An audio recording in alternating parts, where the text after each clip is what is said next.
Estamos ao vivo, atenção. Boa noite, meus queridos amigos do MBL News. MBL News, que é um oferecimento do quê? De Walter Mercado. Precisa de um guru? Precisa de um técnico na leitura de bolas de cristal? Conte conosco, estaremos sempre à disposição, tornando você uma pessoa sabedora do próprio destino.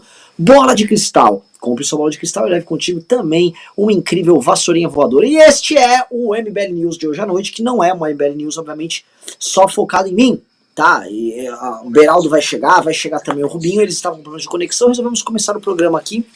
Uma boa noite, meus queridos amigos. Hoje é um programa em que queremos tratar deste resto de ministro chamado Paulo Guedes, tá? Do desespero do Bolsonaro, que falou que ia fazer o diabo. Vou fazer o diabo para me reeleger. Se for necessário fazer o diabo, eu farei. E ele tá fazendo. E a gente vai, e é importantíssimo ser uma live hoje com o Liberaldo, porque vamos pegar de um lado o Paulo Guedes completamente desesperado por não conseguir levar à frente sua estratégia de usar o STF para dar calote nos precatórios, e vendo que não tem espaço orçamentário, simplesmente está com um aumento de imposto via IOF agora, para tentar levantar 3 bi. 3 bi, Beraldo. Acho que é 3 bi. O Couto, checa se é por ano ou por mês, acho que é por ano. 3 bi por ano, você não vai fazer grande diferença aí no Bolsa Família, não sei qual é o grande plano que o Paulo Guedes tem, mas é impressionante que ele é tão tosco, ele é tão demencialmente tosco, que o cara consegue se queimar com aumento de imposto sem nem conseguir a contrapartida, aparentemente, né? Então, ô Couto, por favor, levanta aqui, Vitor Sono, pra gente se esses 3 bi são por mês ou por ano. Eu imagino que seja por ano, tá? E é isso. Pessoal, eu não estou assim porque eu estou careca, eu simplesmente desde que eu fiquei uns dias aqui na praia, fiquei meditando e tal, eu descobri que a vida na cidade é muito complicada, descobri meu eu interior, então eu tô em outra vibe. Peço desculpas ao Liberaldo, aqui um rapaz sério, um homem formulador aqui, tem que ficar, mano, pagando esse mico aqui. Desculpa, Liberaldo, desculpa ao pessoal que tá nos assistindo, mas tá tudo bem. Tá tudo bem, só não tá bem pra você que é pagador de imposto. Liberaldo, olha só desse cenário que tá pintando, né? A CPI, ela vem ficando cada vez mais brutal com o Bolsonaro. Esses acontecimentos envolvendo a Prevent Senior, envolvendo a convocação da esposa, a segunda esposa do Bolsonaro, do bombeiro, envolvendo o lobby do Jair Renan, a movimentação, aí não o CPI, mas a movimentação do Alexandre de Moraes, deixando bem claro que rachadinha é crime sim, da cadeia, você vai em cana com rachadinha. Tudo isso mostra que as forças políticas no Senado, que são a CPI, e a turma do STF não recuaram 1 milímetro sequer com o suposto, volto a colocar, suposto acordo que o Bolsonaro vendeu, que foi feito por ele e o Temer. Na verdade, o Bolsonaro saiu fraco com a própria base e os adversários políticos continuam avançando paulatinamente até a capital bolsonarista, né, que é a família dele. Desesperado por não conseguir crescer e acossado por esses ataques, o Bolsonaro tenta, com os aliados dele, construir algum tipo de caminho eleitoral. Esse caminho passa por tentar comprar voto, comprar apoio popular. A pesquisa da Datafolha que saiu hoje mostra que o apoio dele continua em queda. E do outro lado, o desespero orçamentário com essa possível compra de votos dele faz com que o Paulo Guedes fale em aumento de imposto e já agora corra para o IOF, porque ele não conseguiu resolver politicamente nem com o STF, nem com o Congresso, tá? Eu quero listar essas coisas aqui, porque eu sei que muita gente, depois do gado ficar, o dia 12 foi pequeno, não sei o quê, começou a abrandar o próprio espírito. Começou a falar, não, puta, e agora? E não pode, vocês estão assistindo aqui, larguem de ser frouxos. Larguem de ser, guerra não se ganha na primeira batalha. Larguem de ser fracos e sair sem medo. Calma, relaxa aí. A queda do Bolsonaro continua indo. Uma coisa é o desastre do governo Bolsonaro e os erros que ele comete e os crimes que ele comete. O outro é a disposição das lideranças políticas brasileiras, essas sim, que fazem parte de um conluio corrupto, sim, que são interessados apenas nas próximas eleições e não nos próximos cadáveres ou crises contratados. Muito pelo contrário, líder político costuma ganhar na crise aqui no Brasil. Então você olha, né? Você olha, por exemplo, o Kassab, você olha o Temer agindo novamente naquele jogo de puta que eles ficam fazendo junto com o próprio governo Bolsonaro. Você fala, cara, a coisa não vai andar. Calma, gente, calma. Já vimos outras histórias assim, outras crises políticas assim, e a crise política bolsonarista, infelizmente pro Brasil, mas felizmente para quem quer o fim desse governo, elas não param, elas não se encerram. Então, Beraldo, vamos tentar agora dissecar isso aqui no programa, tá? É um programa, acho que é uma live pra gente começar a entender as minúcias disso aí. Tá o Rubinho aqui, um ponto importante pro Rubinho explicar é a ação que ele e o Kim entraram no TSE, porque também tem o TSE no calcanhar do Bolsonaro por crimes cometidos em 2018, compartilhados pelo Alexandre de Moraes, e agora, pela constatação e a denúncia óbvia feita pelo Rubinho e pelo Kim, que é o uso, obviamente, político de instituições como a ProSoja, vamos dar nome aos bois, para financiar a campanha do Bolsonaro para 22, que é o ato de campanha que ele fez, que é o famoso famigerado dia 7. Ou seja, só aqui, em 5 minutos de programa, a gente listou uma quantidade tão grande de crimes, investigações e cagadas cometidas por esse governo, que só quem é maluco vai achar que não, as coisas estão esfriando. E eu coloco esse turbante na minha cabeça e chamo isso de maluco, vocês falarem, olha só, o cara de turbante aqui, fazendo um papel de louco, é menos louco do que gente levada a sério que considera esse governo como pacificável, tá? Então vamos começar aqui, vamos começar a desatar esse nó, primeiro com o Beraldo, depois com o Rubinho, tá? Então Beraldo, vamos entrar na parte econômica, Paulo Guedes, e vamos entrar nesse jogo político dos partidos em Brasília, e depois o Rubinho precisa contar o que ele e o Kim aprontaram, o que foi essa ação que ele e o Kim aprontaram, porque agora eu acho muito escroto, né, que tem colunista em grandes jornais que citam a ação e falam, veja só, o TSE pode aqui derrubar o governo e tal, e não citam que foi a ação do Rubinho e do Kim. E outra coisa que fica de recado para vocês, homens de pouca fé que às vezes nos assistem e perdem a fé, tá bom? A gente continua na guerra. Passou a manifestação, deu 1 ou 2 dias, nem sei quantos dias foi, já tava lá na imprensa a ação do Kim e do Rubinho. Tá? A gente não para, a gente também não vai retroceder 1 milímetro sequer, e vamos continuar a ser a principal força de oposição civil a esse governo canalha e sórdido. Tá? E a gente não vai aceitar. Se você tá aqui desanimadinho acompanhando a gente, sai fora da porra da live. Sai fora da live. A gente quer gente com tesão, gente com energia. A mesma energia que vocês estavam ao longo dos últimos dias. Se alguém aqui tiver com... cai fora. O PSDB tá te aguardando pra você ser um sonolento junto com eles. Tá bom, pessoal? Vou deixar isso bem claro. Passo a bola agora para Liberaldão da Massa. A bola é tua. Renan, Rubinho, boa noite, pessoal. Primeiro, pedir pro pessoal dar like na live pra gente conseguir trazer aqui o público. Essa conversa aqui vai ser imperdível. E, Renan, vamos começar pelos eventos mais recentes, né? Você falou da questão política do Bolsonaro e o que mudou depois da carta, aquele movimento do Temer.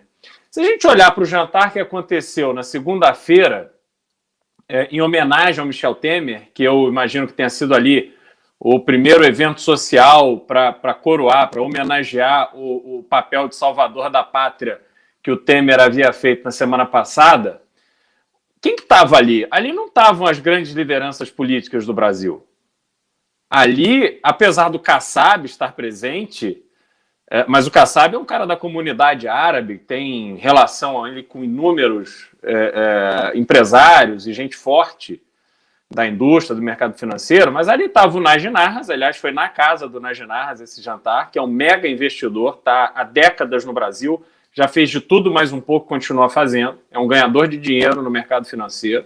Você tinha ali empresários da área de comunicação, mas empresários. A turma ali era a turma que, naquele gesto do Temer junto ao Bolsonaro, de conseguir não só que o Bolsonaro assinasse aquela carta, mas o Temer no papel de ser a única pessoa que conseguiria promover essa ligação, essa chamada entre o Bolsonaro e o Alexandre de Moraes, e com isso diminuir a temperatura do país, o que aconteceu? Bolsa disparou, dólar caiu, e a gente deu um respiro acreditando que haveria ali um horizonte para o Brasil seguir numa estabilidade, coisa que estava ameaçada até o dia 7 de setembro. Não tinha nada a ver com política. A política hardcore, para valer, ela continua se desenrolando em Brasília e mudou muito pouco. Na verdade, o gesto que Bolsonaro fez de apaziguar as coisas com o Supremo, aquilo, os políticos ali, aqueles tubarões ali de Brasília, respiraram aliviados, porque todos eles que estão apoiando o governo têm rabo preso no Supremo.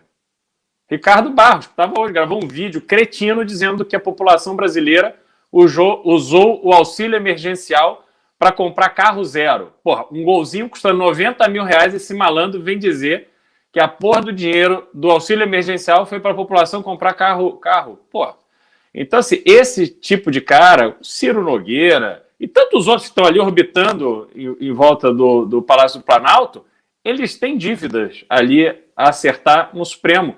E eles precisam que as coisas sigam com uma certa estabilidade para que eles consigam ali ir alisando até resolver seus problemas. Não dá para eles entrarem no confronto. Então aquilo era muito ruim para eles. E agora, com essa temporária estabilidade, eles vão seguir à frente ali nos seus esquemas, e aqui eu não quero dar um tom pejorativo à palavra esquema, mas enfim, no seu modus operandi para preparar as eleições do ano que vem. Eleições que, com essa pesquisa do Datafolha que saiu hoje, Bolsonaro está cada vez mais fora desses planos do Centrão, né? E aí tem um outro aspecto também interessante de hoje, não sei se a notícia foi de ontem ou de hoje, de que o MST captou 17 milhões e meio de reais no mercado financeiro. Eles criaram lá uns créditos de direito agrário para poder financiar as cooperativas. Aí você começa a entender o seguinte, MST é assim um órgão raiz assim da esquerda brasileira, né? Uma fama horrorosa de gente baderneira, invade terra, querem, né, tomar a terra privada para poder distribuir para os menos favorecidos. Então, assim, uma pauta, socialista pra cacete. E aí esses caras vão no mercado financeiro captar dinheiro para eles investirem. Aí você começa a entender o seguinte, um babaca de um Bolsonaro começa a atrapalhar com esses discursos que faz a bolsa despencar e o dólar subir, cara, ele começa a atrapalhar objetivamente o business da esquerda também. A esquerda, todo mundo começa a ficar puto. E aí você chega no auxílio emergencial. Não há como o Bolsonaro, com esse discurso que ele tem, esse enredo, que ele fala para uma parcela muito pequena da população, como é que ele acha que vai... Porque, vamos lembrar, ele está dando há meses, ele está dando dinheiro do auxílio emergencial, da pandemia, né, para a população em geral, que não comprou carro, como disse o Ricardo Barro. E a desaprovação do governo só aumenta. Então, ele já deu dinheiro e esse dinheiro já não foi suficiente para reverter a desaprovação do governo. Ao contrário, continua crescendo. Agora, quando ele está fazendo toda essa ginástica, junto com o Paulo Guedes, para arrumar dinheiro, para conseguir bancar um auxílio até as eleições, cara, a fórmula não é essa. Ele está errado nessa avaliação. Talvez ele esteja mais preocupado em dar esse dinheiro para manter a temperatura da rua baixa, para que a massa da população não vá às ruas contra ele, pedindo o impeachment dele, do que efetivamente uma estratégia eleitoral para a reeleição dele. Porque essa estratégia eleitoral, o dinheiro tem que vir acompanhado de um enredo, de um discurso para o imaginário das pessoas que faça sentido. E o discurso dele não faz nenhum sentido. Aquele negócio que a gente viu dos caminhoneiros, esse dinheiro obviamente não é para os caminhoneiros, mas assim, as pessoas mais simples que estavam ali, aquele pessoal chorando porque achou que tinha sido decretado estado de sítio, sem nem saber exatamente o que era estado de sítio, aquelas pessoas elas são movidas ali por uma emoção que ele não vai transferir para a massa da população carente do Brasil, sobretudo do Norte e Nordeste, vive uma realidade muito diferente, distante do Sul e Sudeste. Ele não vai conseguir fazer isso só na grana, só no dinheiro.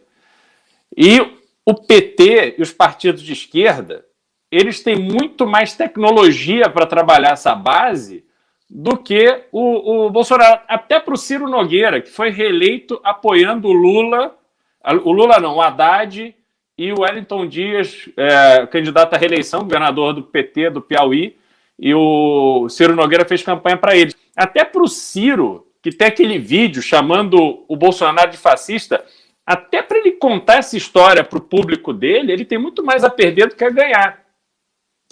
E aí a gente chega no Paulo Guedes. O Paulo Guedes hoje, ele é aquele cara que já não tem mais técnica, não tem nada de conhecimento de economia que ele tenha a oferecer para o Brasil. Ele parece aquele camarada que, para comprar um biscoito no sinal, ele começa a abrir o cinzeiro do carro, levantar o banco para ver se acha uma moedinha para completar o troco ali, para ele comprar o biscoito.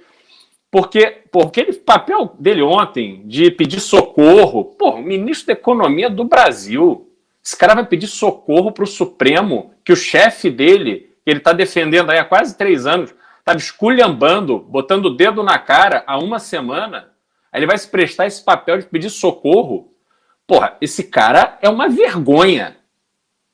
Ele é uma vergonha para o Brasil, ele é uma vergonha para a família. Não é possível você ver alguém dessa categoria, com esse histórico todo no mercado financeiro, o cara chegar a esse ponto. Quer dizer, acabaram os argumentos, não tem mais nada.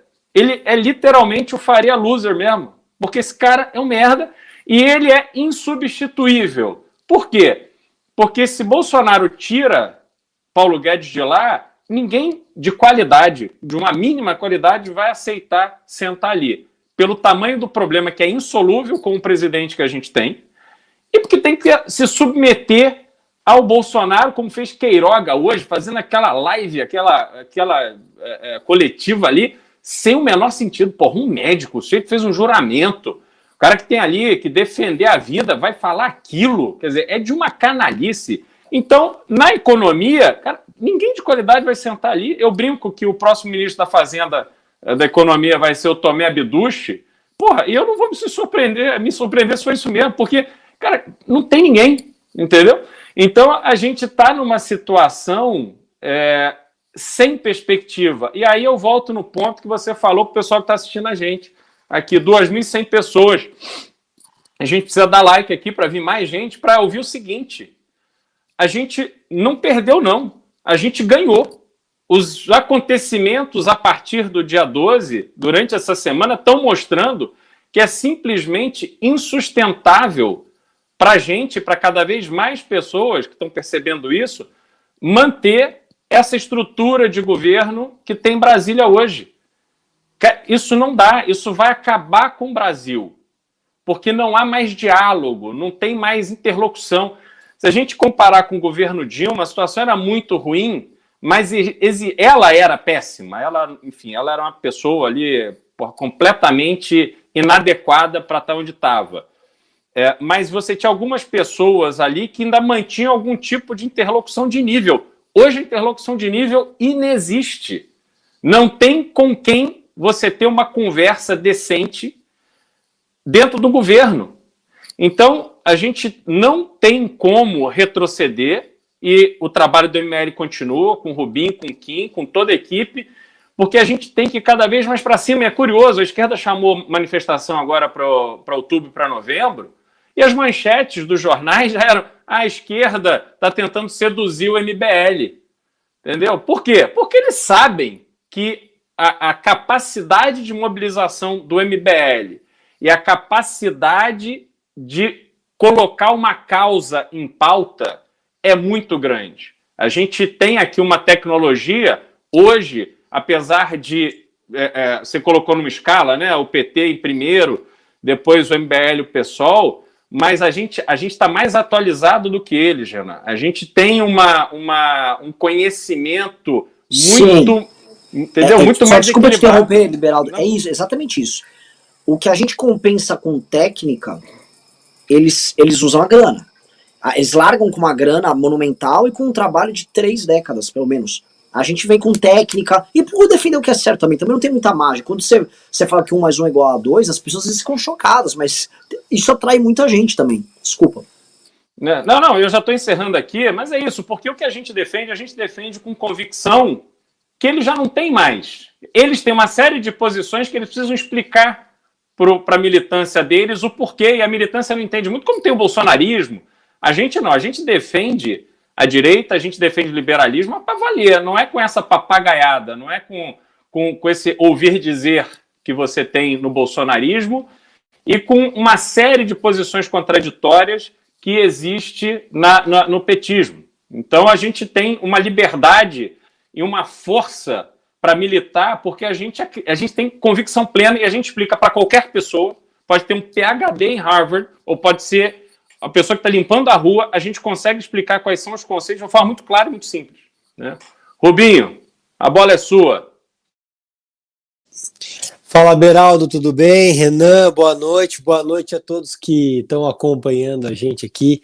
É muito bom estar aqui com vocês, eu fico muito feliz. Eu quero pedir desculpas por chegar na live comendo umas castanhas aqui, mas é que eu não almocei hoje, então eu tomei o cuidado de chegar em casa agora da câmara, pegar umas castanhas e entrar aqui para a gente bater um papo. Para mim é muito legal estar com vocês aqui no MBL News. Estou acompanhando os comentários aqui e a análise muito bem posta do Beraldo. Antes de adentrar o ponto da ação, eu quero deixar muito claro para todo mundo que o Renan está usando um turbante ridículo porque ele está escondendo a calvície e ele tem vergonha de ser careca. Então é essa a razão desse turbante laranja aí. Desculpa a piada, mas enfim. Agradeço bastante o comentário, Rubinho. Fico muito feliz e alegre. Renan, Saiba que você sabe que a gente precisaria pegar o Bom Retiro e a 25 de março inteira para arrumar tecido para enrolar na sua cabeça. Por isso que você não consegue. Filho da mãe. Eu sou fã do. Que filho da puta. Enfim. Bom, vamos direto ao que importa aqui, sem fazer muitas delongas, senão eu vou ser chutado do News e só volto ano que vem. O importante, eu e o Kim ingressamos com uma representação eleitoral contra o Jair Bolsonaro no TSE. Vocês devem ter visto aí, muita gente talvez não entendeu o que aconteceu, acabou passando debaixo do pano, mas o que acontece? Rolou um vídeo no dia 7 de setembro. Todo mundo viu aquele vídeo no dia 7 de setembro, onde um sujeito dentro de um ônibus trazia ali uma camiseta do Bolsonaro e também R$100, que era uma ajuda de custo para que essas pessoas estivessem na manifestação, na Gado Fest, que rolou no dia 7 de setembro. E aí, o que acontece? Há uma coisa chamada abuso de poder econômico. Há outra coisa chamada campanha antecipada. Outra coisa ainda que se chama Caixa 2. Certo? E aí uma quarta hipótese que se chama o financiamento de empresas que contratam com o poder público para campanha. E essa modalidade em especial se tornou muito comum nas gestões do PT. A gente sabe que as empreiteiras que faziam contratos com o governo, elas financiavam aquelas manifestações através de dinheiro delas que era desviado através daqueles departamentos de operações institucionalizadas, certo? Que desviavam esse dinheiro estruturadas, Renan, perdão, bem posto.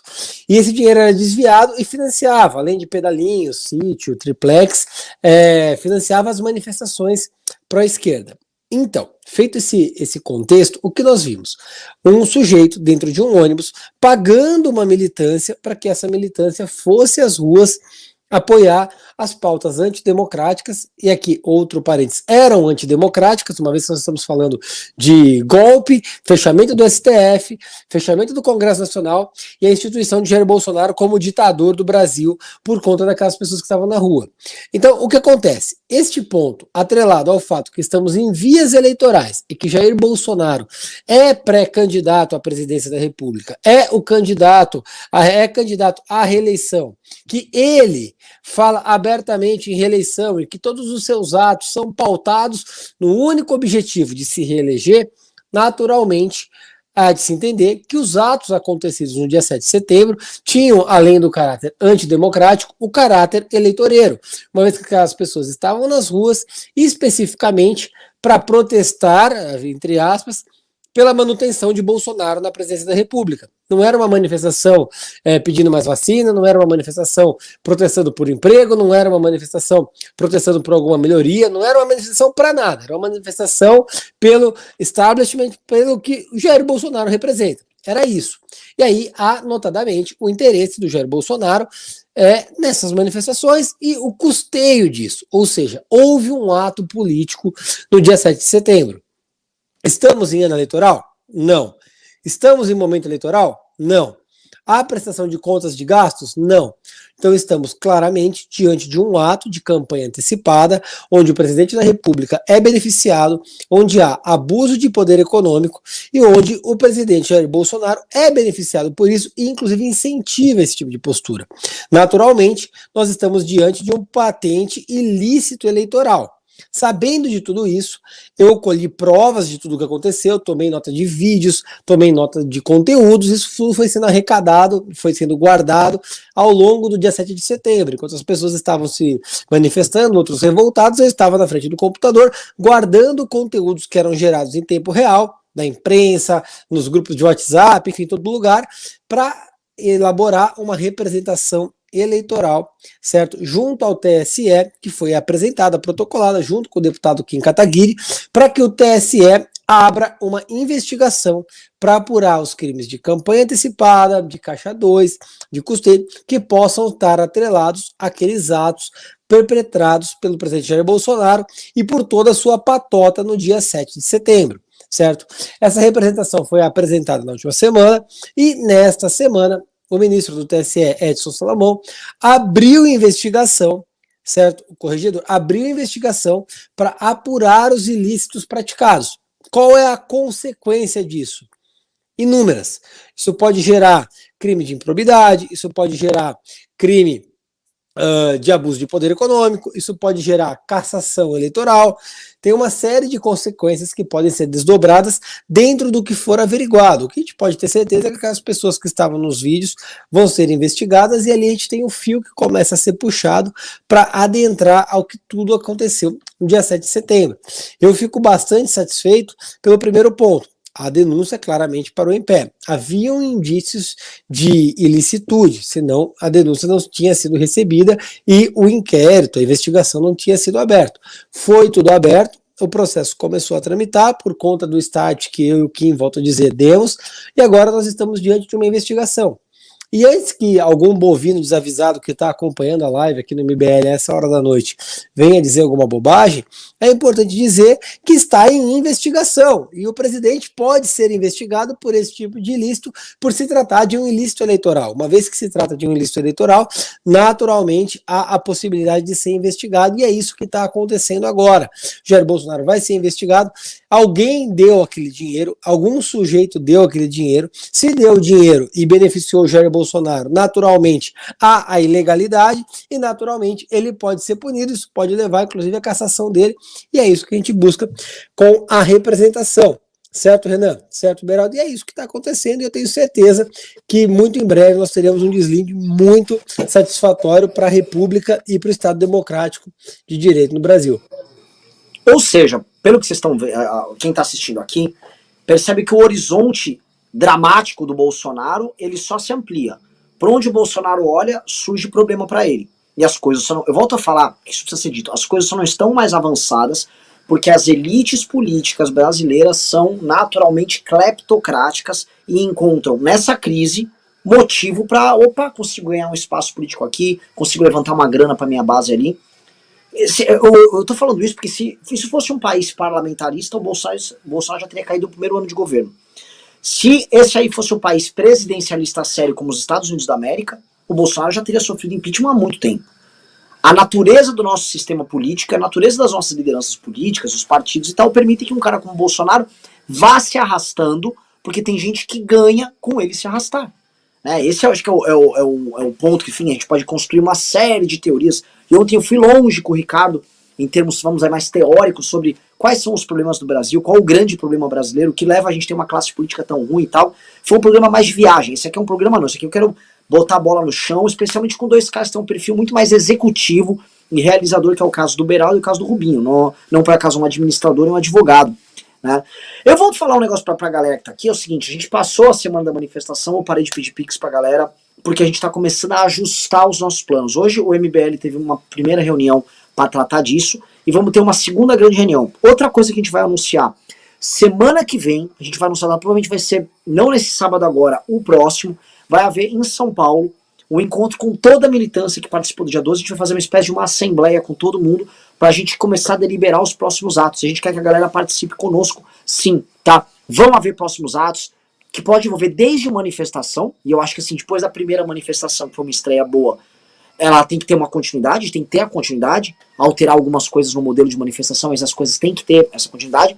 Atos menores, um aumento da atividade do ativismo judicial, especialmente advindo do Rubinho, e aí saber onde a gente deve mirar os ataques, porque o jogo ficou um pouco mais complexo. O PT está entrando em campo, convocando manifestações, não com o intuito, obviamente, de dar um tiro no próprio pé. Né? O PT não quer derrubar o Bolsonaro, e assim, o Breno Altman, que é o cara do Brasil 247, site que hoje, olha só, é muito engraçado, o PT fica, ai, as fake news, as fake news. O Brasil 247 está soltando um documentário com a teoria de que a facada no Bolsonaro foi fake, eles estão chamando de a fakeada. Né? Então, assim, eis o nível da turma do petismo ali, e o Breno Altman, que é do Brasil 247, falou com todas as letras. Torço para as manifestações de dia 12 darem errado, e depois falou, pro Lula é bom o Bolsonaro ir pro segundo turno, não faz nenhum sentido ele não ir. Né? Então, meus queridos amigos, está tudo muito claro. Então está sendo convocada manifestações para manter o protagonismo petista enquanto oposição, não manter porque não há protagonismo, mas para sustentar a falácia do protagonismo petista, ou seja, manter a tese da polarização, sem, no entanto, tirar o Bolsonaro do poder. Por isso que tem esses elementos, tá tudo muito caótico, porque eu vi gente falando, né, e eu vou precisar de um comentário do Beraldo sobre isso, eu vi gente falando que o ministro Salomão pode dar a louca no cara e o cara tornar o Bolsonaro inelegível por conta dessa campanha antecipada. Né? Houve também esse compartilhamento de informações do Alexandre de Moraes, porque o Alexandre de Moraes vem investigando, em resumo, toda a base de apoio bolsonarista que envolve empresários e gente que opera uma óbvia, nítida e clara campanha antecipada para o Bolsonaro. Né? E aí, isso pode fazer parte de algum tipo, eu não sei de acordo, mas de estratégia, porque o que eu soube do Temer, tá, pessoal? Eu também tenho um contato Temer, conheço o próprio Elcinho que citaram aqui, acho o Bisotto falou mal dele, eu acho o Elcinho um cara simpático, eu gosto do Elcinho. Achei ele um cara bom, não achei um cara ruim não, que o Bisotto falando. Mas o que eu queria comentar era, há uma tese que eu vi circular na turma que estava entusiasmada com o Temer, de que o Bolsonaro se tornaria inelegível, se salvaria em certa medida, e aí, com a vaga aberta pelo Bolsonaro, o próprio bolsonarismo ajudaria a colocar o Temer como oposição ao PT, porque o Temer, até para a tese do golpe contra a Dilma, que a esquerda usa, ele serviria como nome. Eu acho isso uma grande maluquice, nem quero ficar adentrando muitas teses, mas eu vi de gente muito próxima dele isso, e eu vi de gente séria, não vi de gente tosca, eu vi de gente graduada em termos políticos, falar, ó, ele tá acreditando nisso, tem algum fio aqui de sentido à tese, mas, enfim, é o que os caras comentam. E por que eu tô levantando todos esses pontos, pessoal? Para mim é fundamental, tá? Nós não perdemos o engajamento que nós estávamos nos últimos dias. Nas últimas 3, 4 semanas, a gente estava com um nível de engajamento e um nível de ataque ao governo Bolsonaro. É um tipo de poder que a gente não tinha há muito tempo. Quem assiste Dragon Ball, desculpa eu entrar nesses termos aqui, tô com dois homens sérios aqui, eu sou obrigado a falar isso ainda de turbante. Quem assiste Dragon Ball... Eu prefiro falar do Dragon Ball, esse tema que é bom. Se fosse os Cavaleiros do Zodíaco, seria melhor. Sim, é que eu não teria um exemplo similar do Cavaleiros do Zodíaco pra usar, mas o Dragon Ball tem. A gente tava com o Kaioken, tava o MBL com o Kaioken, a gente tava com um poder aumentado, vocês estavam num nível tão grande de engajamento que a gente conseguia fazer ações, era laser no Palácio do Planalto, era cara vestido de crocodilo zoando o Bolsonaro, era carreata, era adesivaço toda semana. Isso foi criando uma base de ataque e militância muito poderosa pra gente. E olhando assim o pós-manifestação e esse pequeno descanso que eu tô tendo, porque como vocês podem ver eu não tô nos estúdios, nos gigantescos estúdios da MBL Entertainment Systems. Então, o que acontece? Eu olho de fora, né, eu falo, cara, eu quero voltar pra essa guerra logo, entendeu? E eu percebo um óbvio não uma tristeza, mas um pequeno desengajamento de vocês, até na questão do Pix. Eu fui perguntar pra equipe quanto a gente estava recebendo de Pix aqui, e tinha entrado, literalmente aqui, ó, vou mostrar, o Vitor Sono me mandou 10 de Pix, entendeu? Ou seja, a galera mandou 10 reais de Pix. E eu preciso que vocês mandem mais, não só para mandar perguntas, mas para também mandarem, para ajudarem a gente, porque assim, algum plano será anunciado nos próximos dias. E a gente precisa operar esse plano. Outra coisa que nós vamos ter é uma outra super live, trazendo o Amoedo, o próprio Reni, pra gente dar essa arredondada na bola. A gente vai chamar todo mundo e vamos começar a fazer uma série de debates para quais os próximos planos, até porque o impeachment ser deixado na mão do petismo, que não quer que o impeachment aconteça, é o erro fatal pro impeachment. É pedir pra raposa cuidar do galinheiro. Pedir pro PT ajudar a conduzir rua nisso é farsesco. É ridículo. E assim como esse convite que nós estamos recebendo o tempo todo, só se fala, MBL está sendo convidado. Convidado por quem? Por quem falou que a gente era fascista? Pra quem falou que a nossa manifestação era de, como é que se diz? Como é que era? supremacista branco, golpistas antidemocráticos, falou que as pessoas que saíram à rua não tinham credenciais democráticas. O bosta do Guilherme Boulos hoje fez vídeo falando que o MBL não tem legitimidade, como se ele, um cara envolvido em todos os tipos de crime mais baixo de movimento social, e é verdade, Guilherme Boulos, não adianta você se esconder com a sua proteção que você tem na imprensa, vem jogar isso aí, como se ele tivesse credenciais democráticas. Ele que considera Cuba uma democracia, já foi, se não me engano, foi na Jovem Pan, defender a democracia cubana, o rigor da democracia cubana, enquanto denuncia os dramas da democracia brasileira. Eu vou pedir uma coisa pra vocês, tá? Assim, pra sentir o humor de vocês, porque eu não quero, já avisei, eu não quero com o meu belo turbante aqui aparecer em manifestação de petista. Manifestação de sabotagem, mas eu pergunto pra vocês, digite 1 se vocês querem sair às ruas com o PT, ou digite 2 se você acha que é farsesco, é fingição que eles estão fazendo, tá? Eu vou abrir aqui pra gente ouvir da galera, mas minha opinião tá dada aqui, tá? E aí vou continuar isso aqui, ainda com mais um pedido, nós estamos com 2.800 pessoas, mas temos apenas 2.100 likes. Dedo no like pra gente subir pra 2.800 curtidas, pra a gente chegar em 3.000 pessoas a live também, tá bom? Preciso de vocês atentos com isso aqui. E aí eu vou voltar pro Liberaldo com esses detalhes jurídicos do que a gente estava discutindo, porque quando falou em Salomão, é um ministro do STJ que o Liberaldo já vem apontando pra gente faz tempo.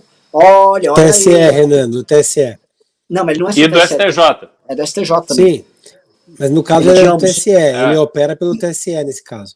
E eu sei, mas assim, ele tem o Rio de Janeiro de um lado, e ele, como diz o STJ, conhece os dramas ali da Justiça Fluminense, e temos também a questão do TSE, a questão eleitoral. Então me parece que esse nome aí vai ser cada vez mais falado, a imprensa não fala tanto dele, mas o Liberaldo já vem falando bastante aqui. Então, Liberaldo, me traga aí, tem drama de rachadinha de um lado e tem um drama eleitoral do outro. Pode ser que haja um caminho aí meio doido? E me fala se essa tese que eu ouvi do interlocutor próximo do Temer, que já foi muito importante na Câmara dos Deputados nos últimos anos, faz algum sentido. Renan, primeiro eu acho o seguinte, se no Brasil a justiça fosse de fato cega, e aí cega no sentido de julgar seus casos com base na lei, sem olhar o nome das partes, não haveria hipótese da família Bolsonaro ser condenada de A a Z. O Carlos, o Jair, o Flávio, o Eduardo, o Jair Renan, todo mundo estaria rodando. E, obviamente, existe uma pressão muito grande hoje em cima do ministro Salomão, porque ele hoje tem um poder na mão imenso, mas eu acho muito difícil que a situação que se criou com ele seja passível de conciliação. Eu acho que ele tem convicção de que o Bolsonaro é tudo aquilo que a gente sabe que ele é. Eu não vejo o ministro Salomão facilmente se curvando ali de alguma forma para, não, vamos deixar para lá, deixa o Bolsonaro aí.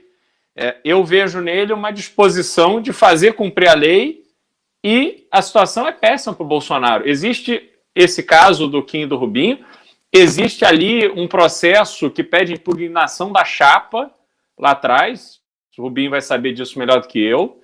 Então a situação jurídica da família Bolsonaro é horrorosa. E aí, de novo, eu não tenho a menor dúvida de que membros da família Bolsonaro cumprirão pena. Eu não tenho a menor dúvida disso.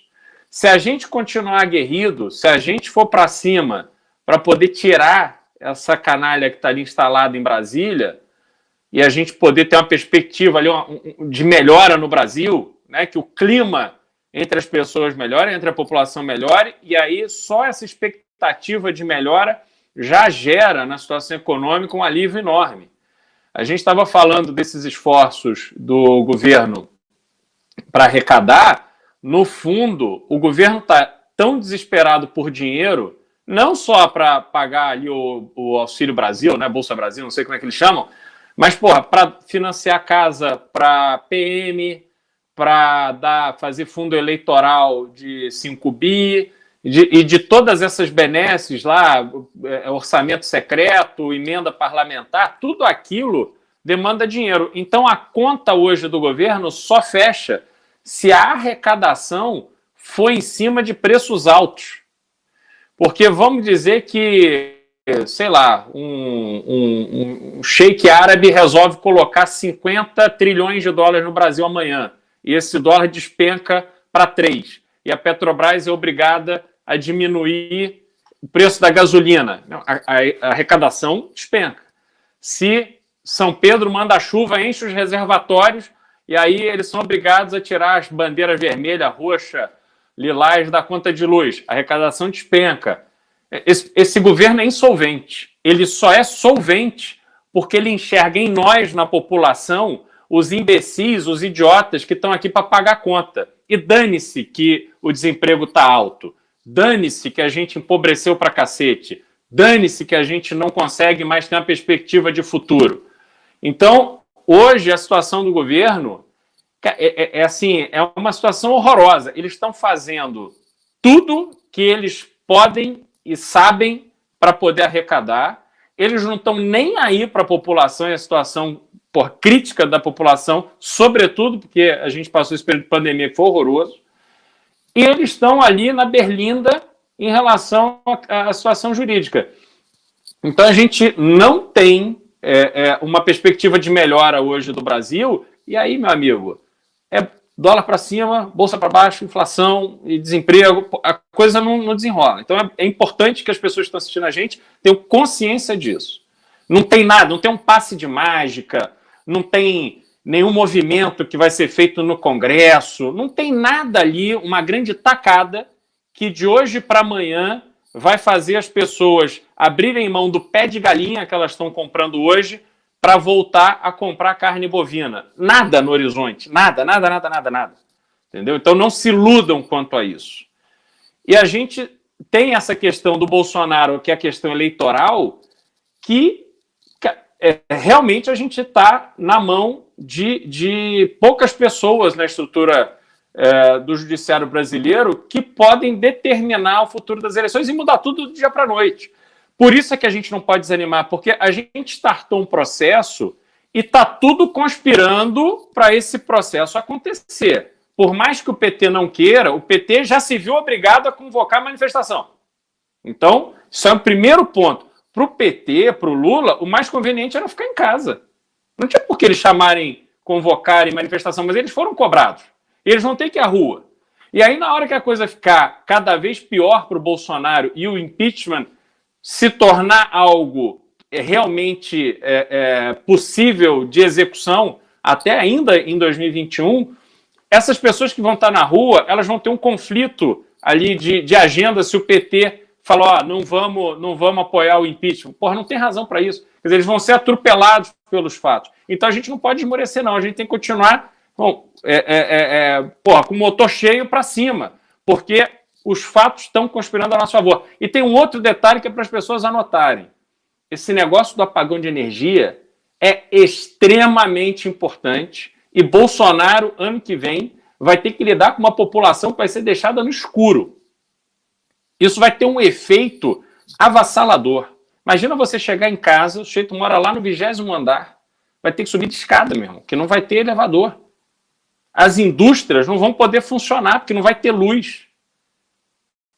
O que vai causar por falta de... E aí não é São Pedro, não acreditem nessa babaquice de que não choveu, e que ter a base da nossa produção de energia ser hidrelétrica, que isso é ruim. Muito pelo contrário, a base de produção hidrelétrica é uma bênção. O problema é que, primeiro, o governo sabia da falta de chuva desde o ano passado, não tomou medida nenhuma. Nenhuma. Eles adiaram ao máximo para tomar medidas efetivas para diminuir o consumo. Segundo, o consumo de energia elétrica, obviamente, está aumentando. Cacete, até o carro hoje é elétrico. Como é que o consumo não vai... A população cresce. Os nossos aparelhos são cada vez mais eletrônicos e elétricos, e o carro é elétrico, e tudo é elétrico. Porra, não vai aumentar o consumo? Cara, não existe isso. Então, a preparação que precisava ter acontecido, aí não era no governo Bolsonaro, não, tinha que ter vindo lá de trás, desde o governo Fernando Henrique, e que não foi feita. Agora, a gente não adianta colocar a culpa na chuva, cara. entendeu? Porque a gente é abençoado, nós somos um país abençoado por ter uma matriz hidroelétrica na geração de energia. Energia limpa, barata, tudo funciona bem. Agora, você tem que se precaver para enfrentar os momentos onde a geração hidrelétrica ela vai cair, e ela vai cair, isso é cíclico. Só que, por outro lado, a gente tem na exploração do pré-sal uma produção imensa de gás natural que é reinjetado no solo. Ao invés da gente pegar esse gás e usar na produção de energia termoelétrica barata, porque esse gás custa nada. Esse gás é a fonte de energia extremamente barata, porque ele está sendo desperdiçado hoje. Se construísse um gasoduto, aí é um projeto que a gente está discutindo ali para pegar uma parte da área de São Paulo e usar isso como um motor de desenvolvimento. Você fazer ali usinas termoelétricas para geração de energia para aproveitar esse gás, pô, a gente não está enfrentando esse problema. Mas não foi feito nada. O que foi feito? Venderam licença para construção de termoelétrica para os amigos e eles ficam ali recebendo hoje uma fortuna e a gente fica pagando a conta de novo, cara. Então tudo vai para o nosso bolso, porra, não dá, entendeu? Então, enfim, a situação ela é horrorosa de A a Z e ela não tem nenhuma perspectiva de melhora.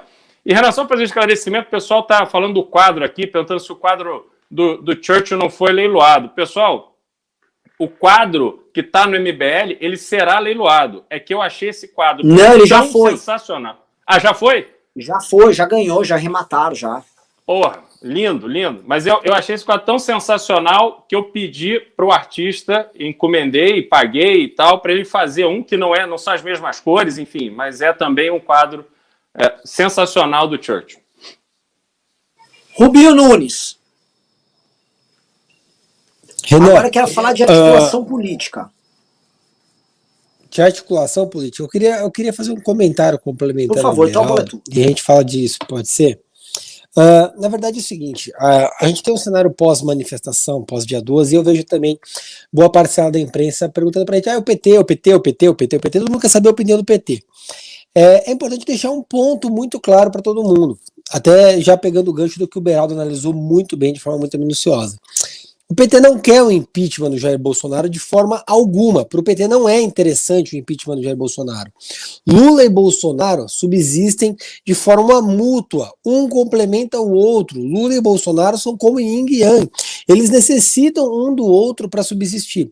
O projeto Lula presidente, que é o projeto que o PT e boa parcela da esquerda encampam, ele passa necessariamente pela existência do Bolsonaro. Porque sem o Jair Bolsonaro, sem as mazelas do governo Bolsonaro e tudo de ruim que o governo Bolsonaro representa, a campanha do petista perde o sentido. E o Lula somente se torna uma figura relevante a partir do momento que ele pode disputar o segundo turno contra o Jair Bolsonaro, que é o único candidato que perde para o Lula no segundo turno. Dos outros, se a gente pegar Beraldo, Renan, o tio da padaria e botar para disputar contra o Lula, esse sujeito vai ganhar a eleição do petista. Porém, quando a gente coloca a figura do Jair Bolsonaro para disputar a eleição com o Lula ganha a eleição. Então, o petista aposta todas as fichas dele na candidatura do Bolsonaro, porque ele sabe que o Lula, com o núcleo duro do PT, que representa ali algo em torno de 25% a 30% dos votos, com esse núcleo duro, o Lula vai para o segundo turno contra o Bolsonaro, que por sua vez tem algo próximo de 20% dos votos, ambos se degladiando um contra o outro. Lula é o potencial presidente em 2023. Por sua vez, nós obtendo êxito no impeachment do Jair Bolsonaro, pela lei do impeachment, se torna inelegível. Então ele não pode disputar as eleições presidenciais do próximo ano, e uma vez que ele não disputa as eleições presidenciais, naturalmente o Lula perderia a eleição. Esse é o diagnóstico. Então o que nós temos do Partido dos Trabalhadores é uma oposição de fachada, é uma oposição criada unicamente no intuito de dar a entender que o PT não concorda com o Bolsonaro, mas ele fica ali fazendo um jogo de cena. E é isso que nós vimos nos últimos dias e é isso que nós vemos o PT fazer. Se de um lado a pressão popular faz o PT se manifestar, do outro lado a articulação política do Partido dos Trabalhadores é justamente no oposto disso. E é nisso que eles apostam nesse momento. Por isso que é extremamente crítico o momento que nós vivemos. Porque, por outro lado, Jair Bolsonaro perde a eleição para todos os candidatos. O único candidato que dá a ele uma micro chance de eventualmente ganhar a eleição é o próprio Lula, porque o fantasma do comunismo, o fantasma do PT, o fantasma da esquerda, ele se personifica na figura do ex-presidente Lula, de um criminoso, de um bandido, que infelizmente, por conta de articulações mal feitas e acochos do próprio Jair Bolsonaro, hoje está em liberdade e em condições de disputar a presidência da República, com a ficha tão limpa como a de qualquer um de nós e de qualquer um que está assistindo essa live. Então, contra o Lula, o Jair Bolsonaro começa a ter condições de ganhar. Do contrário, as próprias pesquisas apontam, Bolsonaro perde a eleição para qualquer figura, e qualquer figura mesmo, você pode botar lá o Dória, o Leite, o Amoedo, o Datena, o Ciro, o Mandetta, o Moro, todos ganham a eleição do Jair Bolsonaro, porque infelizmente Jair Bolsonaro é a figura mais abjeta, mais incompetente, mais inábil possível para estar à frente da República. Não basta ele ser corrupto, não basta ele ser inadequado, ele, além de tudo, ele é uma figura que não respeita as instituições, não respeita a dor do próximo, não tem empatia por ninguém, é uma figura que não é despida de qualquer valor, de qualquer atributo emocional. Então, essa figura tão vazia, esse vazio de ideias, de sentimentos, esse vazio de qualquer atributo humano possível, ele se torna incapaz de disputar a eleição. E o único objetivo que ele almeja é a manutenção dele no poder, e eu não diria nesse momento que nem pelo próprio poder, na essência do poder que é, mas pela uma questão de sobrevivência para blindar a própria família e para blindar a si mesmo da cadeia, que é uma realidade que beira a família Jair Bolsonaro. A gente sabe que o destino de Flávio, do próprio Jair Bolsonaro, é a cadeia. Com o Bolsonaro na presidência, isso pode ser protelado. Sem Bolsonaro na presidência, isso é uma realidade que bate a porta. Então, dentro desse diagnóstico como um todo, o PT e o bolsonarismo se complementam de forma a se blindar contra a justiça e, ao mesmo tempo, de garantir o segundo turno, onde ambos briguem entre si. Desculpa, professor Kirill, digo, Renan, é que eu queria fazer esse comentário aqui. Deixa eu mudar de assunto, então agora vamos ir para o pessoal tá pedindo pra gente falar de Prevent Senior e de CPI. Eu queria comentar, antes de falar dessa questão do Prevent Senior e a questão da convocação da mulher do Bolsonaro, porque assim, né, a gente já tinha falado há 2 semanas atrás, impressionante o talento do jovem Jair Renan, que além de estar ligado à mãe, que operou com rachadinha, o advogado que operava para ajudar o Queiroz era o mesmo que estava advogando para o lobista que fugiu, lobista que era próximo do próprio Jair Renan. Então assim, você vai encaixando esses casos, só que tem mais, né? Pegaram agora a Karina Cufa, que é a advogada direta que cuida dos interesses da família Bolsonaro, articulando esses lobistas. O que mostra que essa questão da vacina foi por bastante tempo um negócio de família dos Bolsonaro. E eu não duvido, honestamente, de ser justamente a grande aposta, a grande tacada de grana que esses caras estavam tentando fazer agora no meio da crise. Mas conforme isso está chegando, e vai pegar eles, é inevitável que saia um relatório duro contra eles, eles vão e soltam o que eles fizeram hoje com o tal do Queiroga, né? Que foi ele proibir a vacina, querer proibir ou desestimular a vacinação para adolescentes e tal, e querer brecar o Programa Nacional de Vacinação. Muita gente está querendo entender qual é a sacada disso aí, porque isso é uma grande imbecilidade. Os brasileiros aprovam a vacinação, os brasileiros estão comemorando os números da vacina, está todo mundo feliz, tirando fotinho que está vacinado. Não parece ser de forma...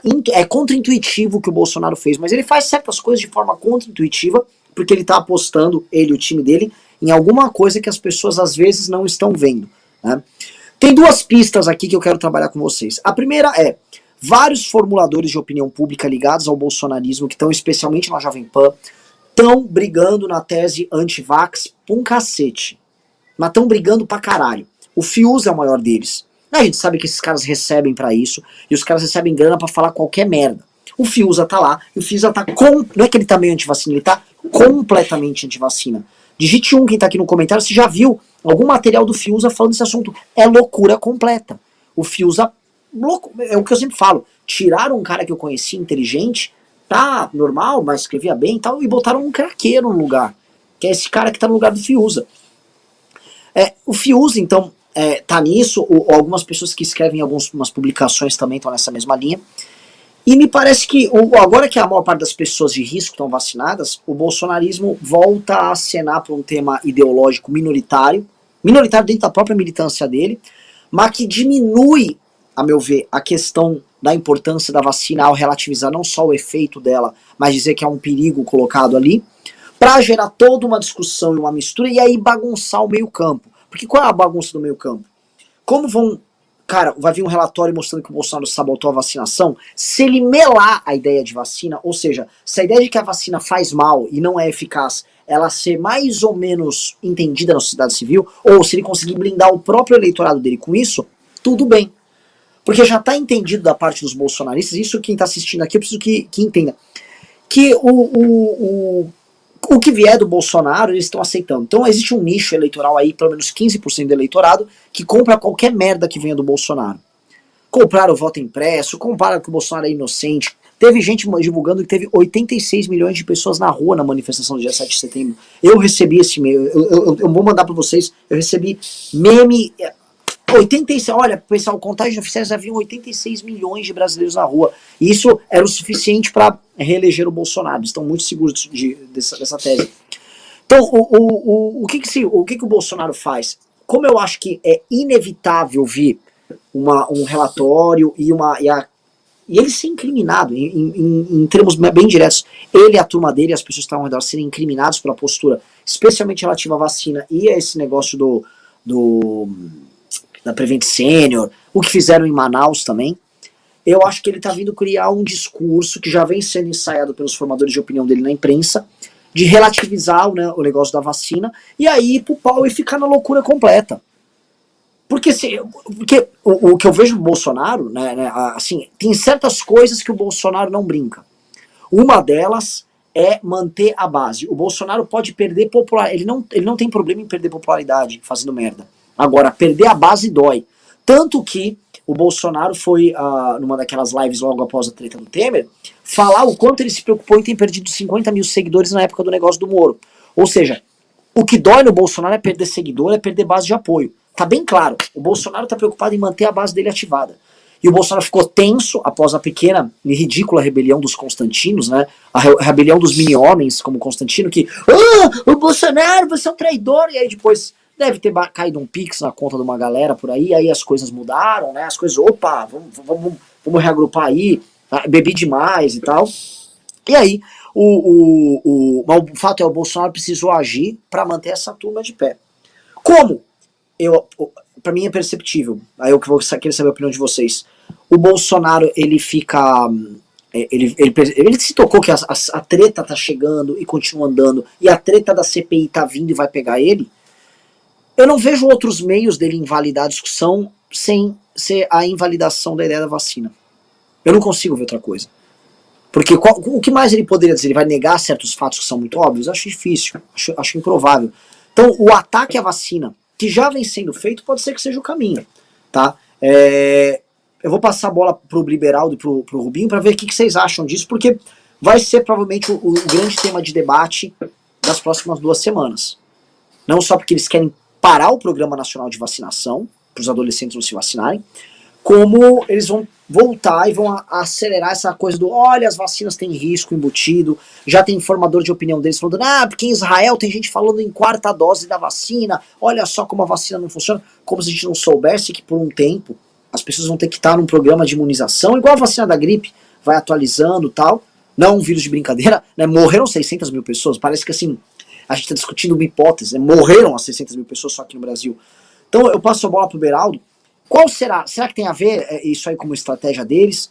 Por que será que eles lançaram isso? Ou é um mero terraplanismo? Lembramos que a última vez que a gente achou que era só terraplanismo, a cloroquina, tinha gente tentando superfaturar a vacina. Então as coisas...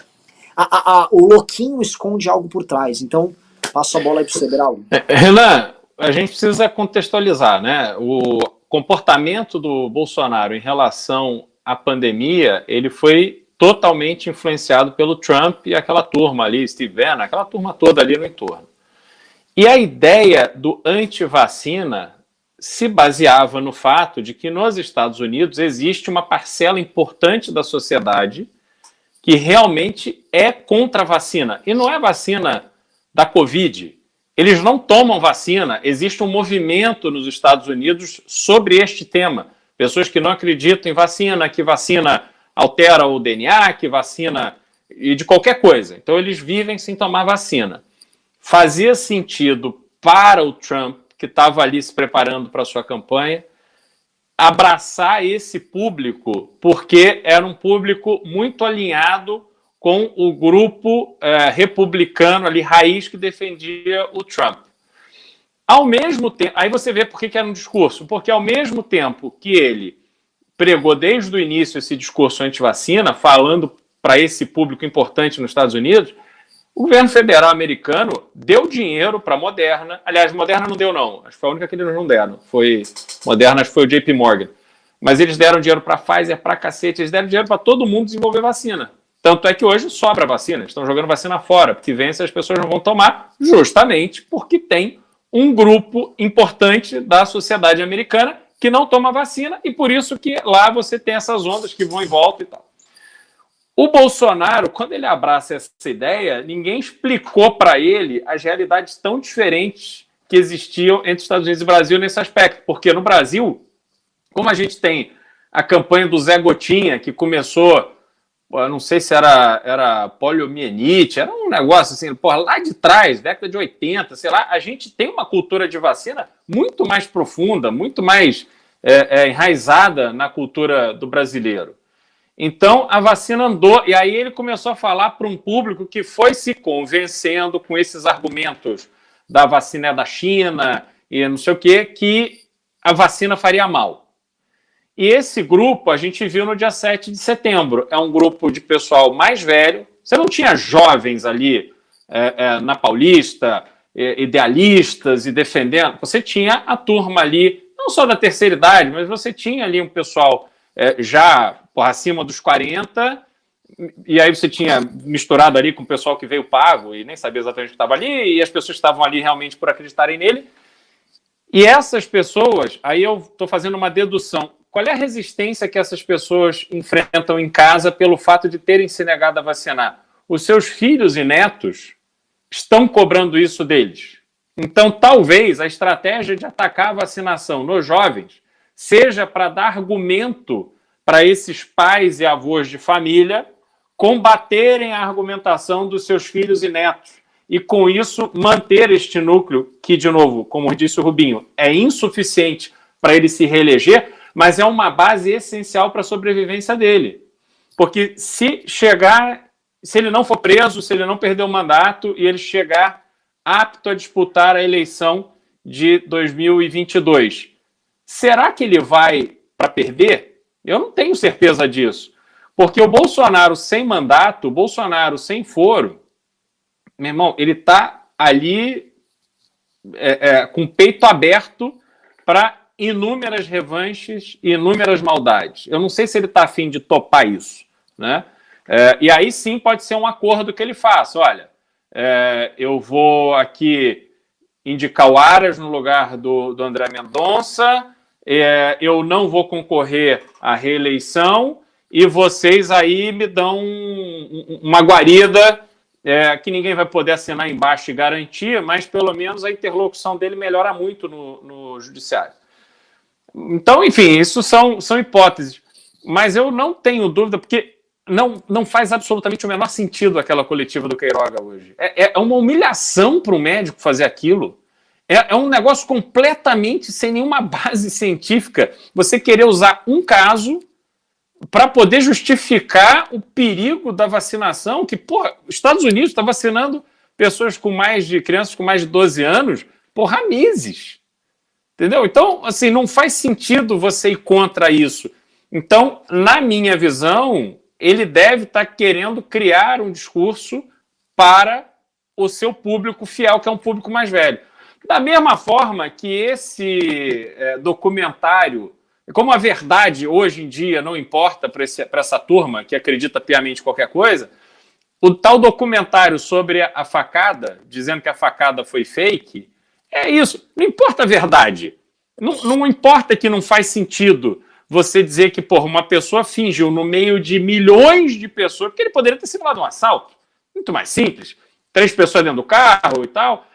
Não, mas aí ele toma ali uma facada e milhões não, mas, porra, milhares de pessoas ali em praça pública, em Juiz de Fora. Aí ele vai para um hospital, aí você já tem ali enfermeiro, médicos, etc. Aí depois ele é transferido para outro hospital. Aí o quê? O Einstein entrou na mentira, porque o Trump mandou um dinheiro para a Fundação Albert Einstein do Hospital Jair. Sabe? Aí, pô, começa a fantasia assim. Mas por quê? Porque para o público deles, o que eles precisam?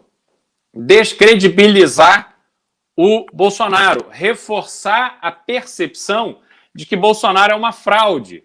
E aí as pessoas que leem as manchetes, assistem o filme, elas ficam repetindo aquilo, e aí essa coisa meio que se perde, fica ali no imaginário popular, que, porra, na verdade nem teve a facada, aquilo lá, o cara é um golpista. Então, assim, cada um vai disputando a sua narrativa. E eu vejo muito isso nessa história da vacinação dos adolescentes, cara. Não faz nenhum sentido. Tanto não faz que até o Ratinho Júnior, governador do Paraná, que é um cara, porra, totalmente alinhado com o Bolsonaro, está dizendo que vai continuar a vacinação até que, porra, tem alguém efetivamente gabaritado para dizer que não pode vacinar.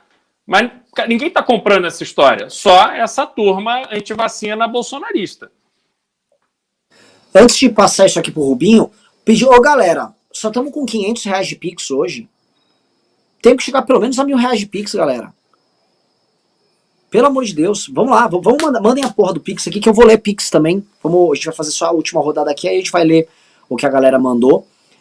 Mas mandem aí, por favor, pessoal. Eu sei que tá difícil, eu sei que vocês ajudaram, vocês fizeram a manifestação do dia 12 acontecer, sendo bem claro, mas nós precisamos manter um nível de atividade alto, como eu falei no começo do programa. Precisamos manter a pilha, a maquininha funcionando. Já vai ter ato essa semana, já vai ter ação essa semana, e game continua, e continuaremos na treta como tem que continuar.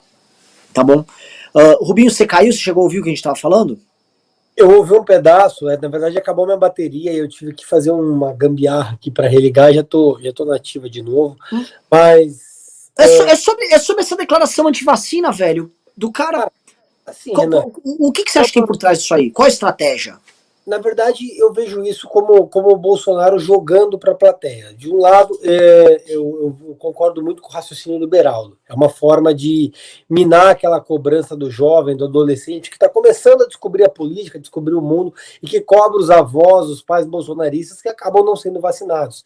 E de outro, é mais um capítulo da teoria da conspiração bolsonarista, da teoria anti-vacina bolsonarista, aquela teoria que a gente tem que lembrar que ia transformar em jacaré, que ia implantar um chip da China para controlar as pessoas, aquela teoria que a vacina não curava, uma teoria que tentava de alguma forma descredibilizar adversários do Bolsonaro, que tem um único intuito eleitoreiro, mesmo que para isso custe vidas de milhares de pessoas, mesmo que isso custe o sofrimento de milhares de famílias. Bolsonaro não tem preocupação com o próximo, não tem preocupação nenhuma com a vida, não tem apreço pela vida. A única preocupação do Bolsonaro é com o único projeto. Se o custo desse projeto for colocar em risco a vida de crianças e adolescentes, impedindo eles de se vacinar, é o que ele vai fazer. E aqui eu quero fazer um parênteses, Renan. Quando a gente para analisar, a gente tem o menor índice de contaminação desde o ano passado. E qual que é o resultado disso? A gente para e olha pela janela agora, eu estava ali na Câmara Municipal, a cidade de São Paulo está voltando a funcionar. Os bares estão abrindo, tem pancadão funcionando a rodo, já está irritando as pessoas, o trânsito de São Paulo voltou ao normal, os restaurantes estão funcionando, os shoppings estão cheios, as pessoas estão voltando a ter contato, tem alguns estádios de futebol que voltaram a ter jogos, os eventos voltaram a acontecer, inclusive, se tudo der certo, em novembro teremos congresso do MBL, o Renan vai saber falar melhor disso. Então, as coisas estão voltando a operar. E, por sua vez, a contaminação está caindo. O número de pessoas internadas está caindo, o número de óbitos está caindo. Quem é o responsável por isso? A imunização de rebanho para pegar Covid? Não, a vacinação. Na cidade de São Paulo, a vacinação que já atingiu 99,2% das pessoas maiores de idade. E só não atingiu 100% porque uma pequena camada das pessoas insiste em não se vacinar. A vacinação que agora avança na adolescência, e os jovens até entre 12 e 18 anos estão tendo a possibilidade de tomar vacina. O que o Bolsonaro faz? Ao invés de comprar mais vacinas, ao invés de ligar na Pfizer e pedir desculpas, ao invés de ligar na AstraZeneca, ao invés de incentivar a Coronavac, não, o que ele faz? Ele vem e desestimula estes jovens de tomar vacina. Por quê? Simplesmente para alimentar a retórica de uma pequena boiada que ainda acompanha o Bolsonaro, mesmo que isso signifique colocar a vida própria e de sua família em risco. É isso que está acontecendo agora. É uma medida completamente irresponsável. Nós podemos ficar felizes porque pelo menos o estado de São Paulo até agora vai manter a vacinação. Só que nós temos outros estados do país que já suspenderam a vacinação desses jovens. E o que nós vimos com isso? Colocando em risco. Tem então já, isso ia perguntar, Rubinho, já tem estados então, pessoal, que já... Tem estados do Nordeste que estão suspendendo, Minas Gerais, Cozema, lá tudo bem. Por falta de vacina? Não. Por conta da determinação do Ministério da Saúde, a vacinação para os jovens. Não é por falta de vacina, os estados estão comprando vacina. Chegaram milhares de doses de vacina aqui em São Paulo. Vacina tem. Mas, São Paulo mas Rubinho, só fazer uma observação. É que tem estado que não tem dose suficiente para vacinar os adolescentes. Então sim, isso é meio desculpa e meio realidade. É meio desculpa, meio realidade. O ponto é o seguinte, Beraldo. Você pode ir vacinando, diminuindo a faixa etária, mas continuar vacinando. O que acontece é o Bolsonaro desincentiva e não adquire vacinas. Enquanto a gente tem, por exemplo, o estado de São Paulo vacinando com a dose de reforço, a terceira dose, um determinado grupo de pessoas, as pessoas mais idosas aí, com quase 90 anos, e aí vacinando da outra ponta também os jovens de 12, 13, 14, 15, 16 anos. Para quê? Para a gente conseguir a imunização de rebanho e manter a estabilidade para o retorno. Só que ao invés do governo federal incentivar a aquisição de vacinas e ir atrás de adquirir vacinas, não. O governo vem e cria narrativas falsas, cria factóis para desincentivar pessoas a tomarem vacinas, jovens a tomarem vacinas. Isso é extremamente perigoso, porque são jovens em idade escolar, que deveriam estar na escola. Essas crianças, sem tomar a vacina, colocam em risco a continuidade do ensino público, colocam em risco os demais colegas, colocam em risco a própria família dela. E é extremamente perigoso. Nós vemos o presidente da República e o Queiroga, que na verdade nada mais é do que uma marionete do próprio Jair Bolsonaro, replicando esse discurso, independente do custo. Na manifestação do dia 12, o Mandetta foi muito claro, eu gostei muito da transparência com a qual o Mandetta falou, onde ele disse, o Bolsonaro ele não queria um ministro técnico, ele não queria um quadro técnico na saúde que analisasse os riscos durante a pandemia, ele queria simplesmente uma pessoa para repetir o discurso que ele quisesse. Não deu certo com o Mandetta, não deu certo com o Taik. Agora nós temos ali o Queiroga que faz simplesmente o que ele quer. E é isso que o Bolsonaro quer. O Bolsonaro quer repetidores do próprio discurso. É lamentável que a gente tenha esse tipo de postura. Eu fico feliz, por um lado, que o estado de São Paulo tem bancado a briga contra o Jair Bolsonaro, porém, até quando a gente vai conseguir bancar essa briga? Até que ponto? No início da vacinação, São Paulo bancou a vacinação, depois o Jair Bolsonaro sequestrou as vacinas e distribuiu para o país todo. Atrasou a vacinação do estado de São Paulo. São Paulo já teria se vacinado 100% no primeiro semestre com tranquilidade, se não fosse a intervenção do Jair Bolsonaro, que tirou as vacinas daqui e levou para o restante do país. E agora nós vamos repetir de novo o discurso, para daqui 2, 3, 4 meses vir esse criminoso e dizer que não era isso que ele estava fazendo, não era isso que ele tinha pensado. É uma situação perigosa que a gente vive agora. E é perigoso que as pessoas não estejam discutindo a negligência criminosa que volta a se repetir agora de forma dolosa pelo presidente da República. A desculpa que o pessoal tá usando, Rubinho e Beraldo, é a desculpa de que, não, estamos sem orçamento, né? E aí a própria esquerda parece que quis comprar isso também. Olha só, né, o Paulo Guedes aí não tem dinheiro para comprar e tal, e blá blá blá blá blá blá. Eu não acho que isso seja a razão, ou eles estão tentando invalidar a vacina simplesmente porque tem algum tipo de problema orçamentário, até porque não estamos falando de valores grotescos. O problema do Bolsonaro com essa questão, por exemplo, dos precatórios é um problema muito maior, porque ele está querendo arrumar um outro espaço ali, que é um espaço maior, que é o problema do Bolsa Família aumentado que ele está tentando colocar. Então, eu não acho que isso seja a questão. Eu não vejo isso meramente. E eu não vejo assim, se eu fosse olhar, fazer uma leitura meramente intuitiva. O Bolsonaro sabe, e até o Carluxo está tentando operar com isso, que a ideia de que o Brasil está imunizando rápido as pessoas, e o Brasil tem o melhor sistema de vacinação do mundo, eu fiquei sabendo isso, fui descobrir isso, né? Assim, a gente tem uma capacidade de vacinação por conta do SUS que é extremamente alta. Então, assim, o Bolsonaro podia só se aproveitar disso. Já saiu pesquisa que atribui a responsabilidade pela vacinação no Brasil ao Bolsonaro e não ao Dória. O Bolsonaro, ele aparece mais ranqueado como responsável pela vacinação do que o Dória. Então, ele poderia, se isso fosse meramente intuitivo.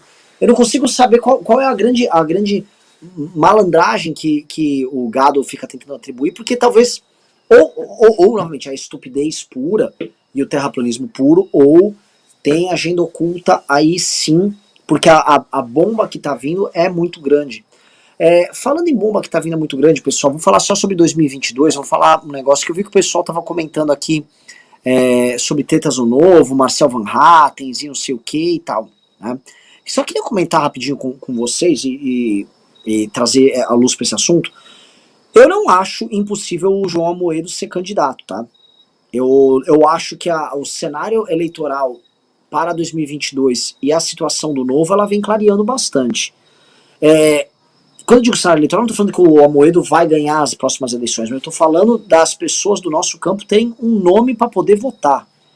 Porque a situação tá tão maluca que não tá pintando o nome para as pessoas votarem, por mais que surjam muitas opiniões, e a gente vai dar espaço aqui para Tebet. Tô combinando com a assessoria do senador Alessandro Vieira dele vir aqui participar da live conosco, tá? Então vai ter live aqui com o senador Alessandro Vieira sim, mas o Amoedo vem sendo o nome mais natural para a galera que nos acompanha aqui, e eu sou interessado direto na melhoria do estado bizarro que se encontra o Partido Novo, um estado esquizofrênico, porque o Novo surgiu mais ou menos no período que surgiu o MBL, ainda que ele foi gestado antes, né, mas ele foi oficializado isso. Então a gente vive aí as dores das infiltrações bolsonaristas e todo esse drama mais ou menos junto, atuando com approaches diferentes, mas eu torço honestamente para que o Partido Novo se resolva, especialmente nessa treta, botando esse gado maldito que tá lá hoje para fora, né? E aí eu queria perguntar para vocês como é que tá a situação de 2022, tá? Até agora eu não vi o Dória se solidificar como candidato. Me parece assim, ele vai conseguir a nomeação do PSDB, mas nunca há alterações nas pesquisas que demonstrem um aumento da simpatia dos eleitores pelo Dória.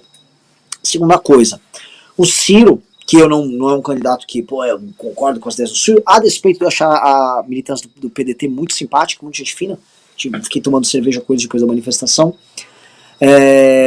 também não passa lá dos 10% dele. O Moro não será candidato, e não vejo ele sendo candidato. Eu acho que as pessoas também se perdem muito no sebastianismo humorista, tipo, o Moro vai vir, vai resolver. Gente, já estamos em setembro, meio de setembro.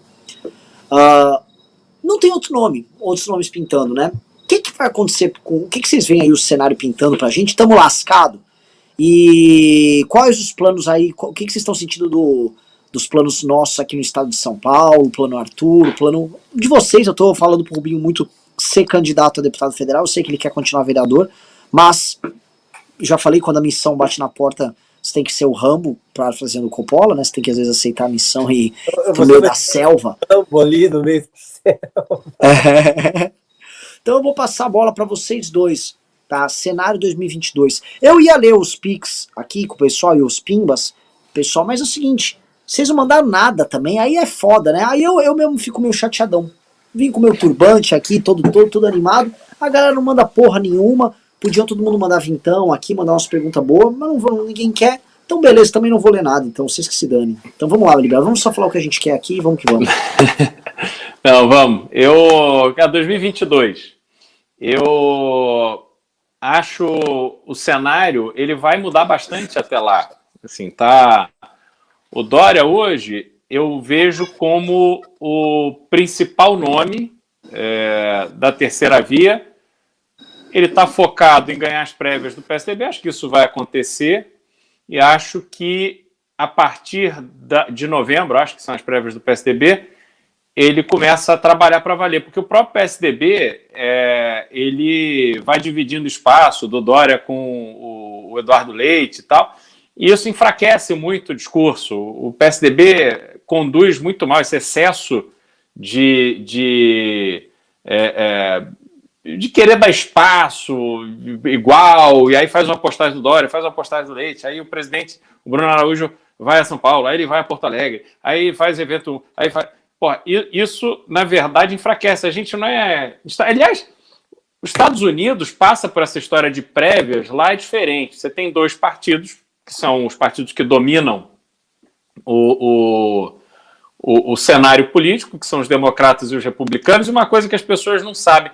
Quando você faz o seu alistamento para votar, porque lá o voto não é obrigatório, você precisa se alistar, né, para ter lá um título de eleitor, você já diz ali se você é democrata ou republicano.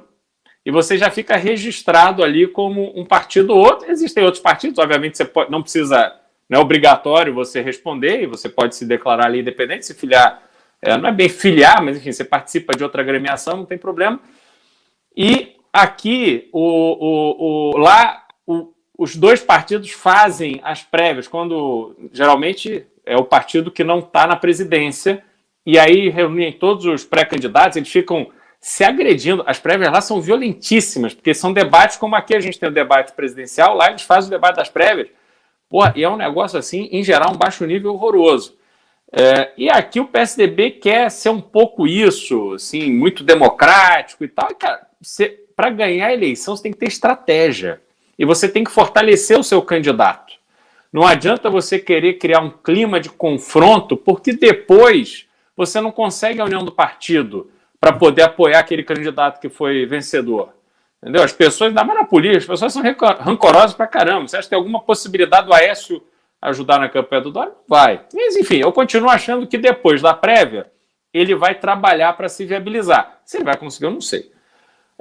Amoedo, eu acho que ele tem... É uma figura, assim, maravilhosa. Acho que ele ainda não venceu a barreira da comunicação com a massa. Isso é uma coisa que ele precisa trabalhar. E o Ciro vai tocar a vida dele ali, mas também não acho que vá assim, ter uma performance maravilhosa. Só que 2022 vai ser uma campanha onde as surpresas podem acontecer dependendo da sua configuração. Isso tudo está tão incerto que pode ser que a gente tenha algum cenário onde o Ciro desponte como uma opção ao não Lula, né? Então a gente precisa ter serenidade, ter tranquilidade, porque esse cenário ainda vai se montar.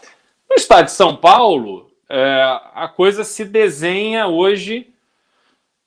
Nosso Arthur fazendo um trabalho maravilhoso pelo interior do estado. A gente tem sido recebido com tapete vermelho, o Rubinho tem acompanhado as viagens, em diversos municípios, todos os municípios que a gente vai, e apesar das restrições em razão da pandemia, sempre tem ali um grupo de jovens, tem vereadores, prefeitos, todo mundo ali querendo conversar, querendo bater papo.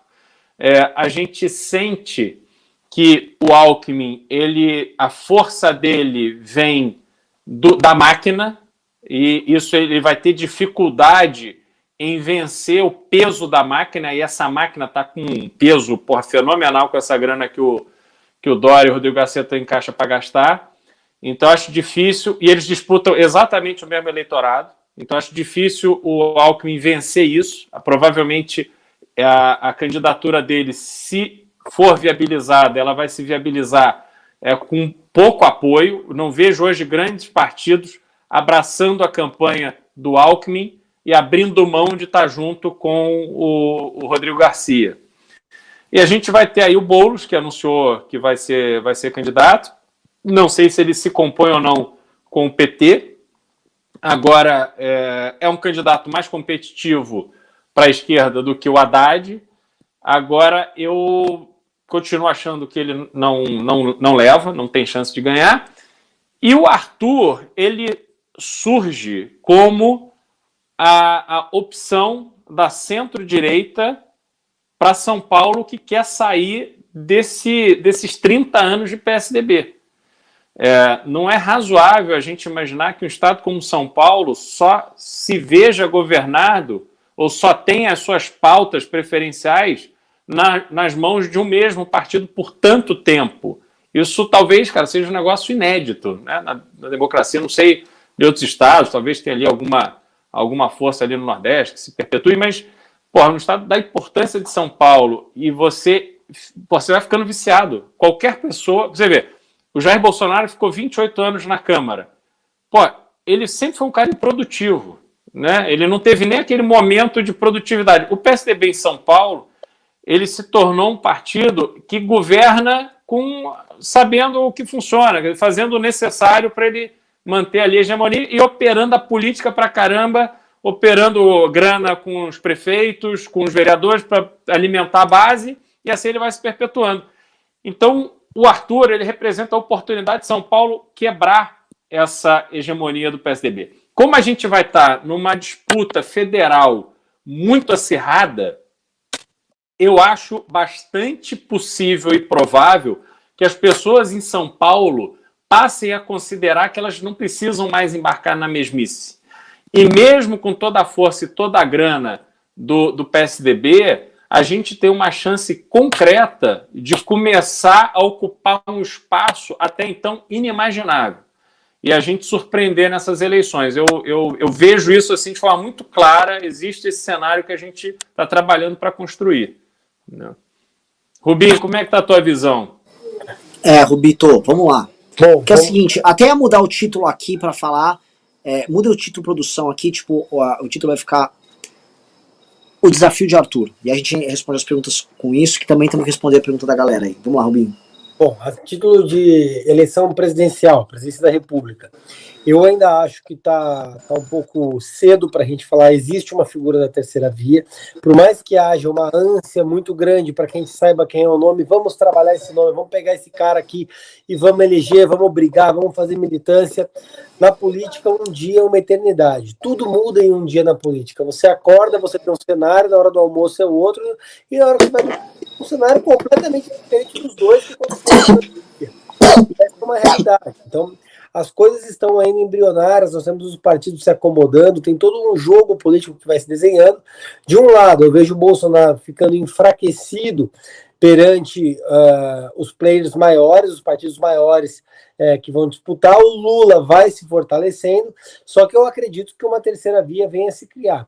Existe realmente, como o Beraldo falou, esse fator Dória. Eu acho que o Dória deve levar as prévias do PSDB. É ruim essa forma como o PSDB age. Na realidade, eu queria saber quem é o estrategista do PSDB, porque esse cara devia ser internado num hospício. Não há estratégia política no PSDB em nenhum aspecto. O PSDB é um partido maluco. E eles trabalham se degladiando internamente. É isso que nós vimos. Então, falta essa inteligência centralizada no partido. De outro lado, nós vemos o Ciro com quase 10%. É um nome que não dá para se descartar como potencial candidato. Ele vem trabalhando, mudou a imagem dele, trocou o marqueteiro, enfim, tem tentado se reinventar enquanto político. Na minha leitura, o melhor dos nomes seria o Amoedo, mas que infelizmente acabou sendo sabotado por conta da atitude rasteira de alguns gados que estavam dentro do Partido Novo, como o Van Hatten. Nós vimos aí agora o Lobauer, entre outras pessoas, agindo dessa forma mendaz dentro do partido, mas eu não descarto totalmente a candidatura do Amoedo. O Renan tá rindo das minhas palavras, desculpa. Mendaz. Mendaz é bom. Cara, às vezes escapa.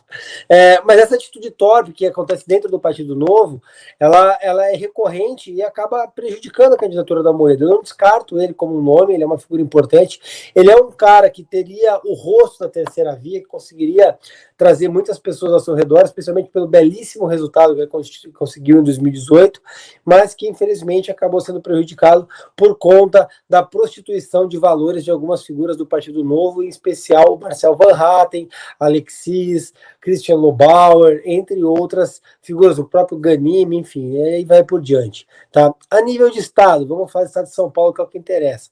O Geraldo Alckmin é um cara que tem se mexido bastante, mas de outro lado eu vejo a chapa dele perder um pouco de corpo por conta do avanço do Rodrigo Garcia. O Rodrigo Garcia que usa a máquina do Estado da mesma forma como o Geraldo Alckmin usava. O Rodrigo é discípulo do Alckmin, então ele ocupa espaços que o Alckmin ocuparia. O Alckmin ele tenta usar a prerrogativa do que ele foi, do que ele representou junto a prefeitos para garantir apoio de base, mas o Garcia tem a máquina, tem emendas, consegue realizar obras, e é aí que ele está ganhando corpo. Eu vejo os dois disputando o mesmo espaço, certo? A tentativa do PT de compor com Boulos, lançando o Boulos a prefeito prefeitura, eu vejo que naufragou. De um lado, porque o Haddad não é um nome com grande carisma, de outro, porque o resultado do Boulos nas eleições municipais indo para o segundo turno o credencia na esquerda para ser o candidato ao governo. Não que ele vá ganhar, não acredito que ele tenha chance de ganhar a eleição, mas estimula o PSOL a manter a candidatura do Boulos, então a gente está aí na iminência de ter uma candidatura rachada da esquerda entre Boulos e Haddad, que é um cenário extremamente positivo, até para que alguém possa ocupar o espaço dele, a gente ter o segundo turno em São Paulo sem a esquerda. Eu vejo correndo o Arthur, ele é um cara que está com 8% de intenção de voto, vale lembrar que ele saiu com 1% para a prefeitura e acabou com 10%. Eu tenho trabalhado, não é segredo para ninguém, para que o Arthur consiga fazer a candidatura por um partido grande que garanta tempo de TV. Ele vai concorrer, independente do partido que ele venha disputar, e eu tenho certeza que ele vai ter condições de brigar de igual para igual, participar de debate. O Arthur em debate, se a gente não tivesse as circunstâncias da eleição de 2020, eu tenho certeza que ele teria tido muito mais votos do que ele teve, porque não há no cenário político do estado de São Paulo nenhuma figura com melhores condições e melhores atributos para debater, para apresentar propostas e para dialogar do que o Arthur Duval. Ele é um candidato completo, que estuda, dedicado, estudioso, comprometido, compenetrado, e eu tenho certeza que quando chegarmos nas eleições de 2022, o Arthur deve ser e será o candidato mais preparado. E quando a gente estiver em condição de igualdade, seja com tempo de TV, seja nos debates, seja Boulos, seja Rodrigo Garcia, seja Haddad, seja Geraldo Alckmin, seja quem for, ninguém consegue fazer frente com o Arthur. Primeiro porque ele é uma figura que não tem rabo preso com ninguém, ele é desprendido, ele tem coragem para falar e ele vai colocar o dedo na ferida. Tá? Então eu vejo esse cenário das eleições majoritárias. Eu só quero fazer um parênteses, Renan. Estou vendo algumas pessoas escrevendo Rubinho senador. Gente, apesar de eu ter essa cara de cansado, essa cara de velho, eu não tenho idade para concorrer ao Senado, eu tenho só 33 anos.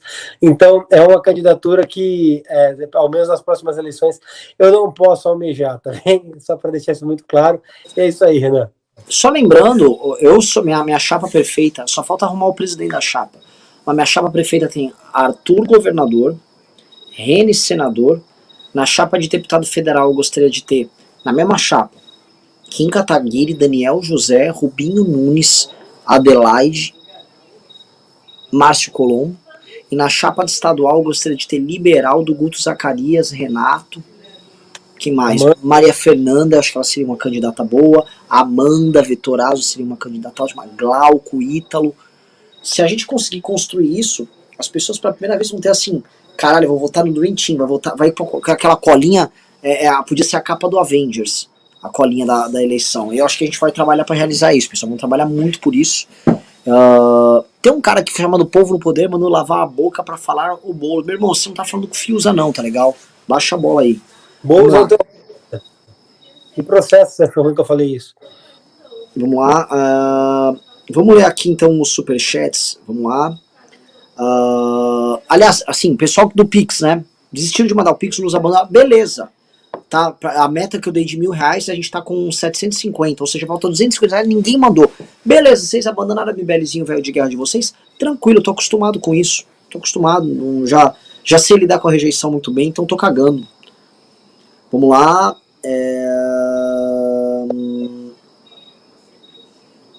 Vamos lá, vamos ler os Pix aqui, dessa galera que não manda Pix. Vou ler só os de R$20 pra cima, vai. Vocês também estão muito mal acostumados.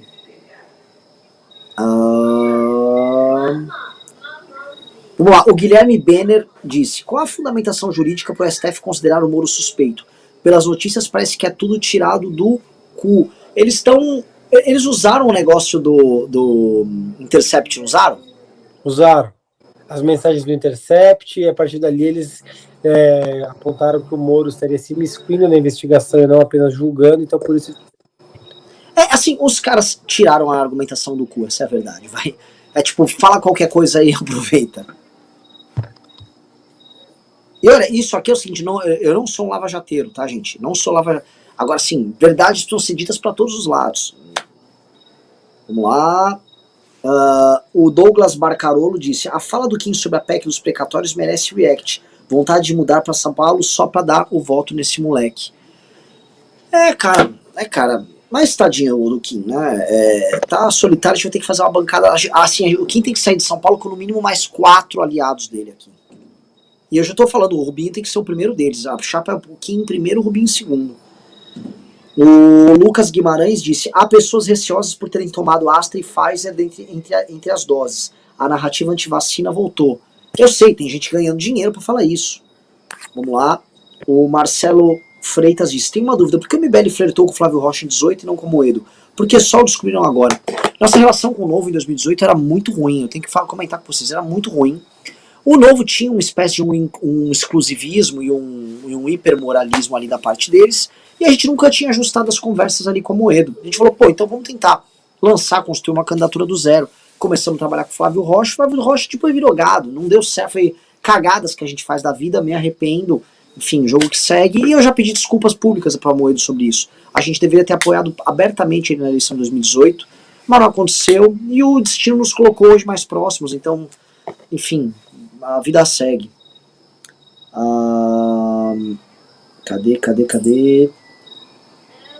O Luiz Carlos disse: Renan, hoje vi uma viatura da PM fazendo ronda na região da Berrini com adesivo do governo federal na traseira.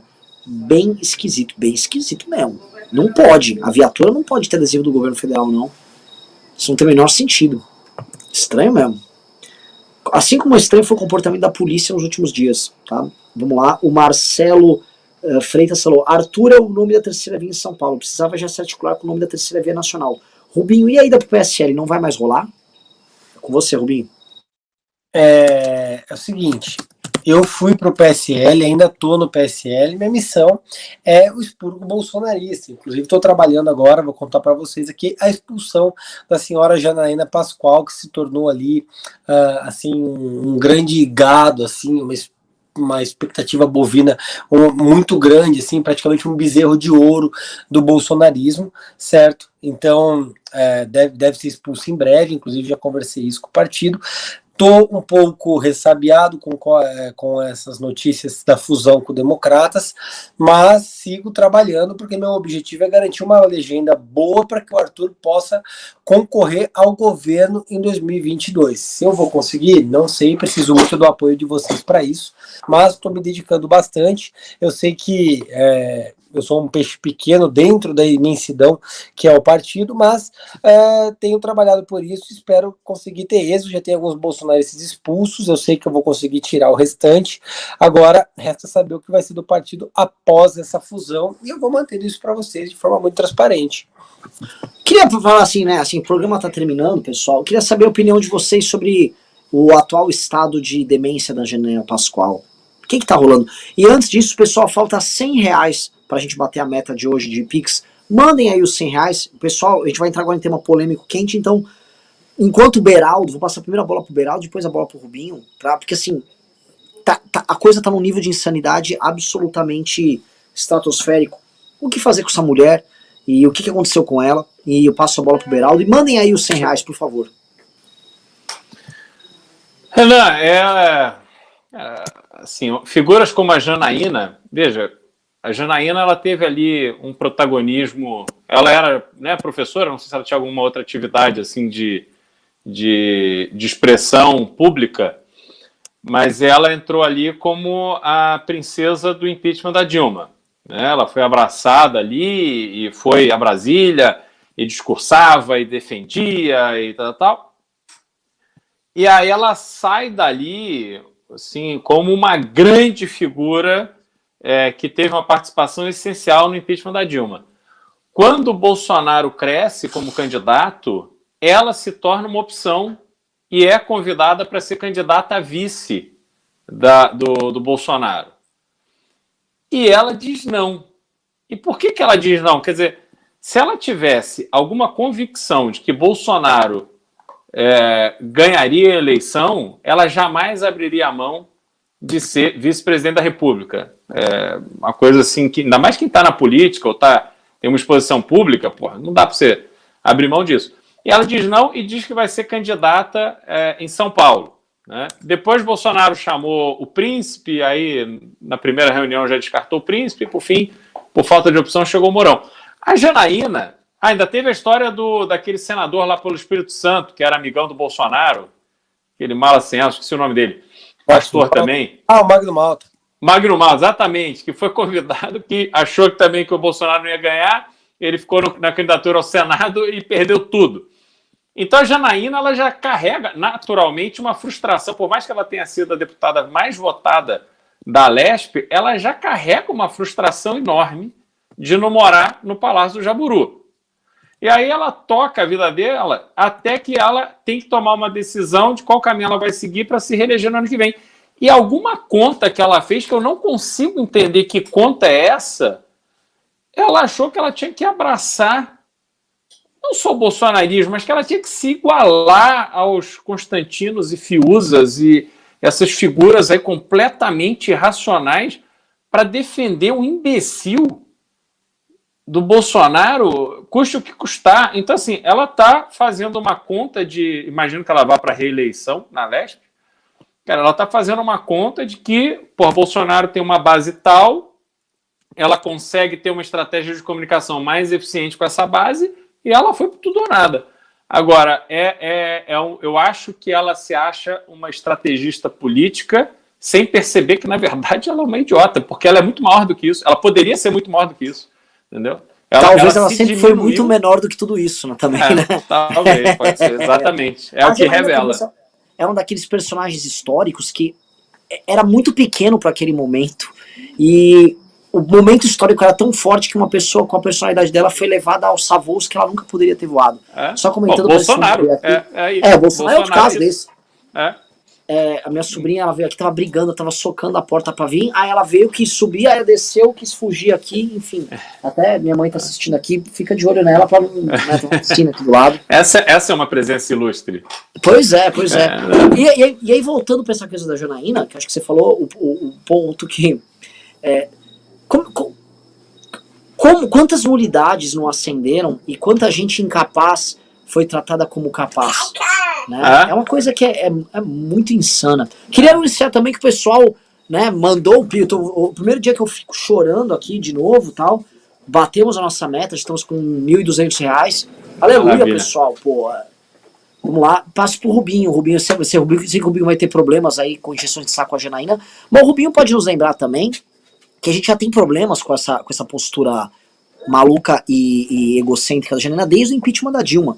Porque a gente protocolou o primeiro impeachment sério contra a Dilma e ela correu pra ter o dela e tudo mais, né?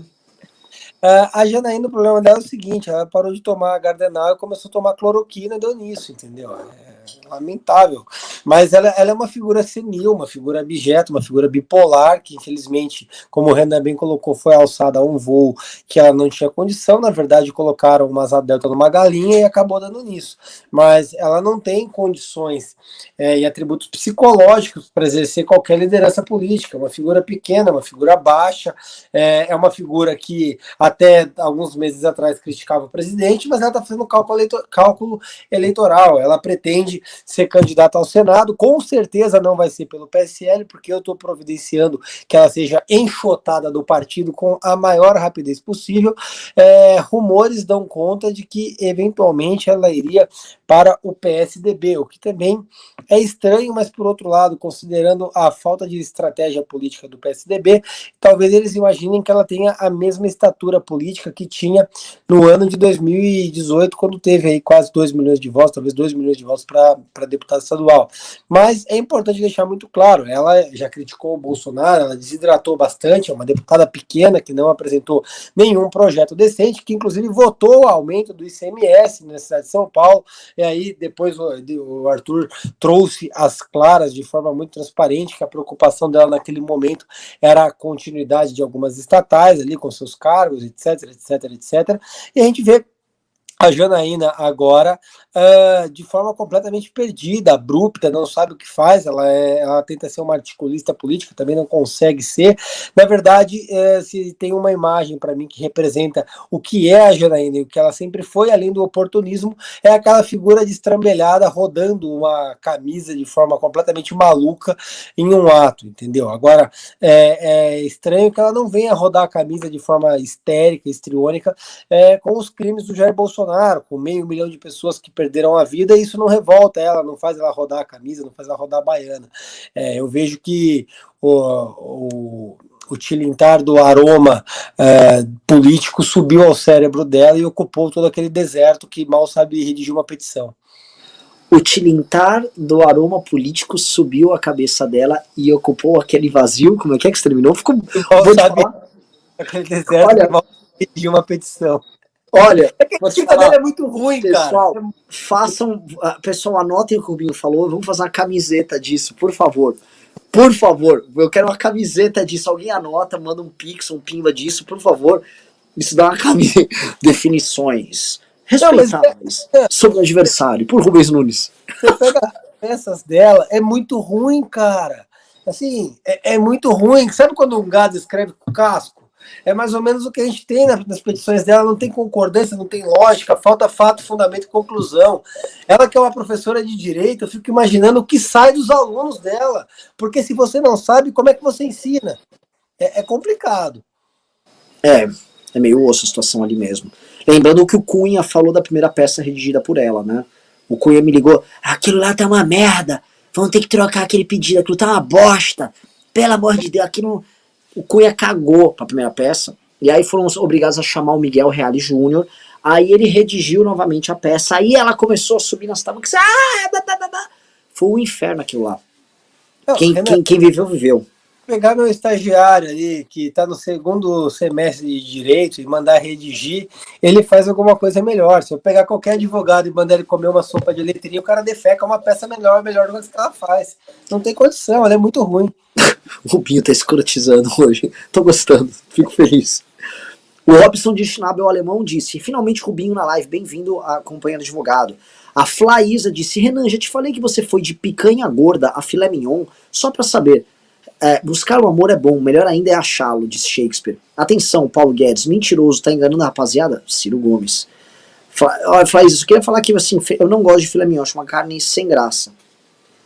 Marisol Vina disse, o Pânico esculhamba vocês diariamente em tom de brincadeirinha. O Amental do Conrado disse que não há terceira via, fazendo com que creiam não haver saída fora de Lula e Bozo. Batam no Pânico, mas a gente bate pra caramba no Pânico. E é bom que o Pânico bata na gente. Eu já vi esse Conrado, é um gaúcho burro pra caralho, aqueles consultor de story de Instagram, isso é um débil mental. Assim, é mongol. Gente, o pessoal do Pânico é mongol. E é um mongol no nível assim, se a gente encontra esse Conrado ao vivo, ele vai falar, e aí, pô, pessoal, você sabe que eu não quero escuticadinha. Eles são assim, o tal do Alba é assim. São todos uns bostas. Uns bostas. O pessoal do Pânico é bosta.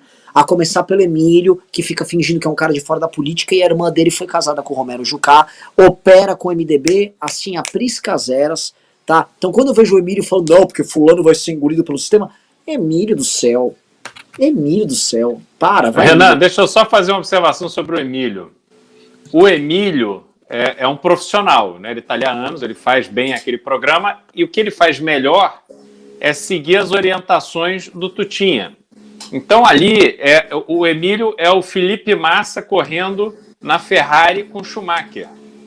Então quando a equipe fala deixa passar, ele deixa passar, porque ele está ali preocupado com a grana dele, o cara está ali sendo pago para fazer aquilo, entendeu? Sim. Então não tem, eles estão ali e o Emílio sabe trazer as pessoas para endossar esse discurso que o comando ali manda, que ele ouve no rádio, meu amigo.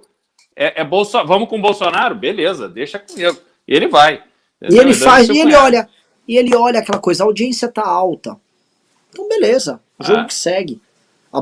E assim, a audiência está alta deles no Pânico, assim como a audiência tá alta também no Pingos dos Is, mas é o efeito bolha também. Né? Cada vez mais o mundo real que olha ao redor daqui fala, cara, esses caras estão fora da realidade, mas na bolha, e esse é o problema, muita gente leva a bolha a sério. O caso deles é muito similar ao caso da Janaína, que leva a bolha a sério demais e fica vivendo a bolha.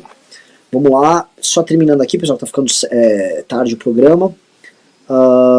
Leu só os de R$20 pra cima, eu botei isso como regrinha aqui. Aqui ó, pra quem mandou os últimos pics. Vamos lá. O Marcelo disse, Renan, deixa o Rubinho vereador, em 2024 São Paulo vai precisar de um prefeito decente. Eu não sei, cara, assim, eu acho que, enfim, a gente vai conseguir eleger outras pessoas pra vereador em 2024, mas eu acho, é opinião minha, tá? Se o que você tá falando é endossando o que o Rubinho no fundo quer e tal. Na minha opinião, a gente tem que obrigar o Rubinho a ser candidato a federal. Porque o Kim tá precisando e tá foda. Tá foda. O Rubinho eu sei que vai ficar brigando comigo depois. Para de ficar enchendo de saco. Mas é o seguinte, relaxa, Rubinho. Eu vou obrigar você. Eu vou dar uma espada no meu pescoço, vai! É. O Éder Gilson disse, para ajudar a chapa Avenger do Renault, mandou R$250. Herói, obrigado. O Luiz Antônio disse, Arthur, presidente 2022. O João Luiz falou, Hélio Costa, deputado federal de Santa Catarina, disse que o Mato Grosso do Sul ficava na região sul do país. Me parece ser um cara muito qualificado. É foda. E o Leonardo Bruno disse, a Janaína é bipolar, o que ela fala não se escreve. E finalizando o último Pix do dia, foi um Pix de R$20 do Ricardo Ferreira Bichner, o grande Ricardo Bichner, autor do quadro. Inclusive, do lado aqui do rosto do Liberaldo tá a assinatura dele aqui. Disse, a queda do Bozo é uma construção, esse dia vai chegar, legal de ver meu quadro aí, Beraldo, abraço. Pois é, o Bichner tá hoje e sempre com uma propaganda aí com o grande Liberaldo. Pessoal, tá tarde, maravilhoso programa, obrigado Liberaldo, obrigado Rubinho, programaço, obrigado por todo mundo que mandou superchat, mandou pix, tá, aumentou um pouco, estava um pouco levemente chateado com vocês aí, que eu senti que vocês aí nos abandonaram, nossos espectadores, mas não abandonaram não, audiência boa pra caralho, entrou os pix e o jogo vai seguir, e a guerra vai seguir, tá, esse foi o principal recado, a guerra vai seguir e nós vamos pra cima desses filhos da puta, recado do Beraldo do Rubinho aí. Não, Renan, só pedir, a gente tinha um tema aqui que eu depois queria comentar, a gente deixar anotado, que é a questão dos cassinos. Alguém perguntou aí se a gente era a favor ou contra, acho que isso vale a pena a gente abordar num outro momento. E, além disso, agradecer a audiência de todo mundo, reforçar, pessoal, me sigam nas redes, Instagram, Cristiano Beraldo BR, e no Twitter, CR Beraldo. Importante a gente manter contato direto. Maravilhoso, Rubito. Pessoal, obrigado pela paciência, por acompanhar aí, quase 3.000 pessoas acompanhando a gente aqui até quase 11 horas da noite, muito obrigado, valeu Renan, valeu Beraldo pela conversa, muito obrigado para todo mundo, o pessoal que está manifestando apoio aí também, valeu, muito obrigado, agora eu vou almoçar, que hoje o dia foi muito corrido, mas está chegando um pacote de reformas muito bom aqui na Câmara em São Paulo, eu estou trabalhando bastante por isso, muito obrigado a todos, e ó, quem não me segue, @RubinhoNunesMBL, inclusive aqui no YouTube, me ajude a crescer, meu canal está com quase 35 mil inscritos, eu preciso aí de mais de 300 seguidores, então vai lá, se inscreve, e também nas outras redes, Instagram, YouTube, Facebook, Twitter, enfim, @RubinhoNunesMBL, tamo junto, um abração e vamos processar tudo aí, inclusive amanhã a Janaína Pascoal, um abração.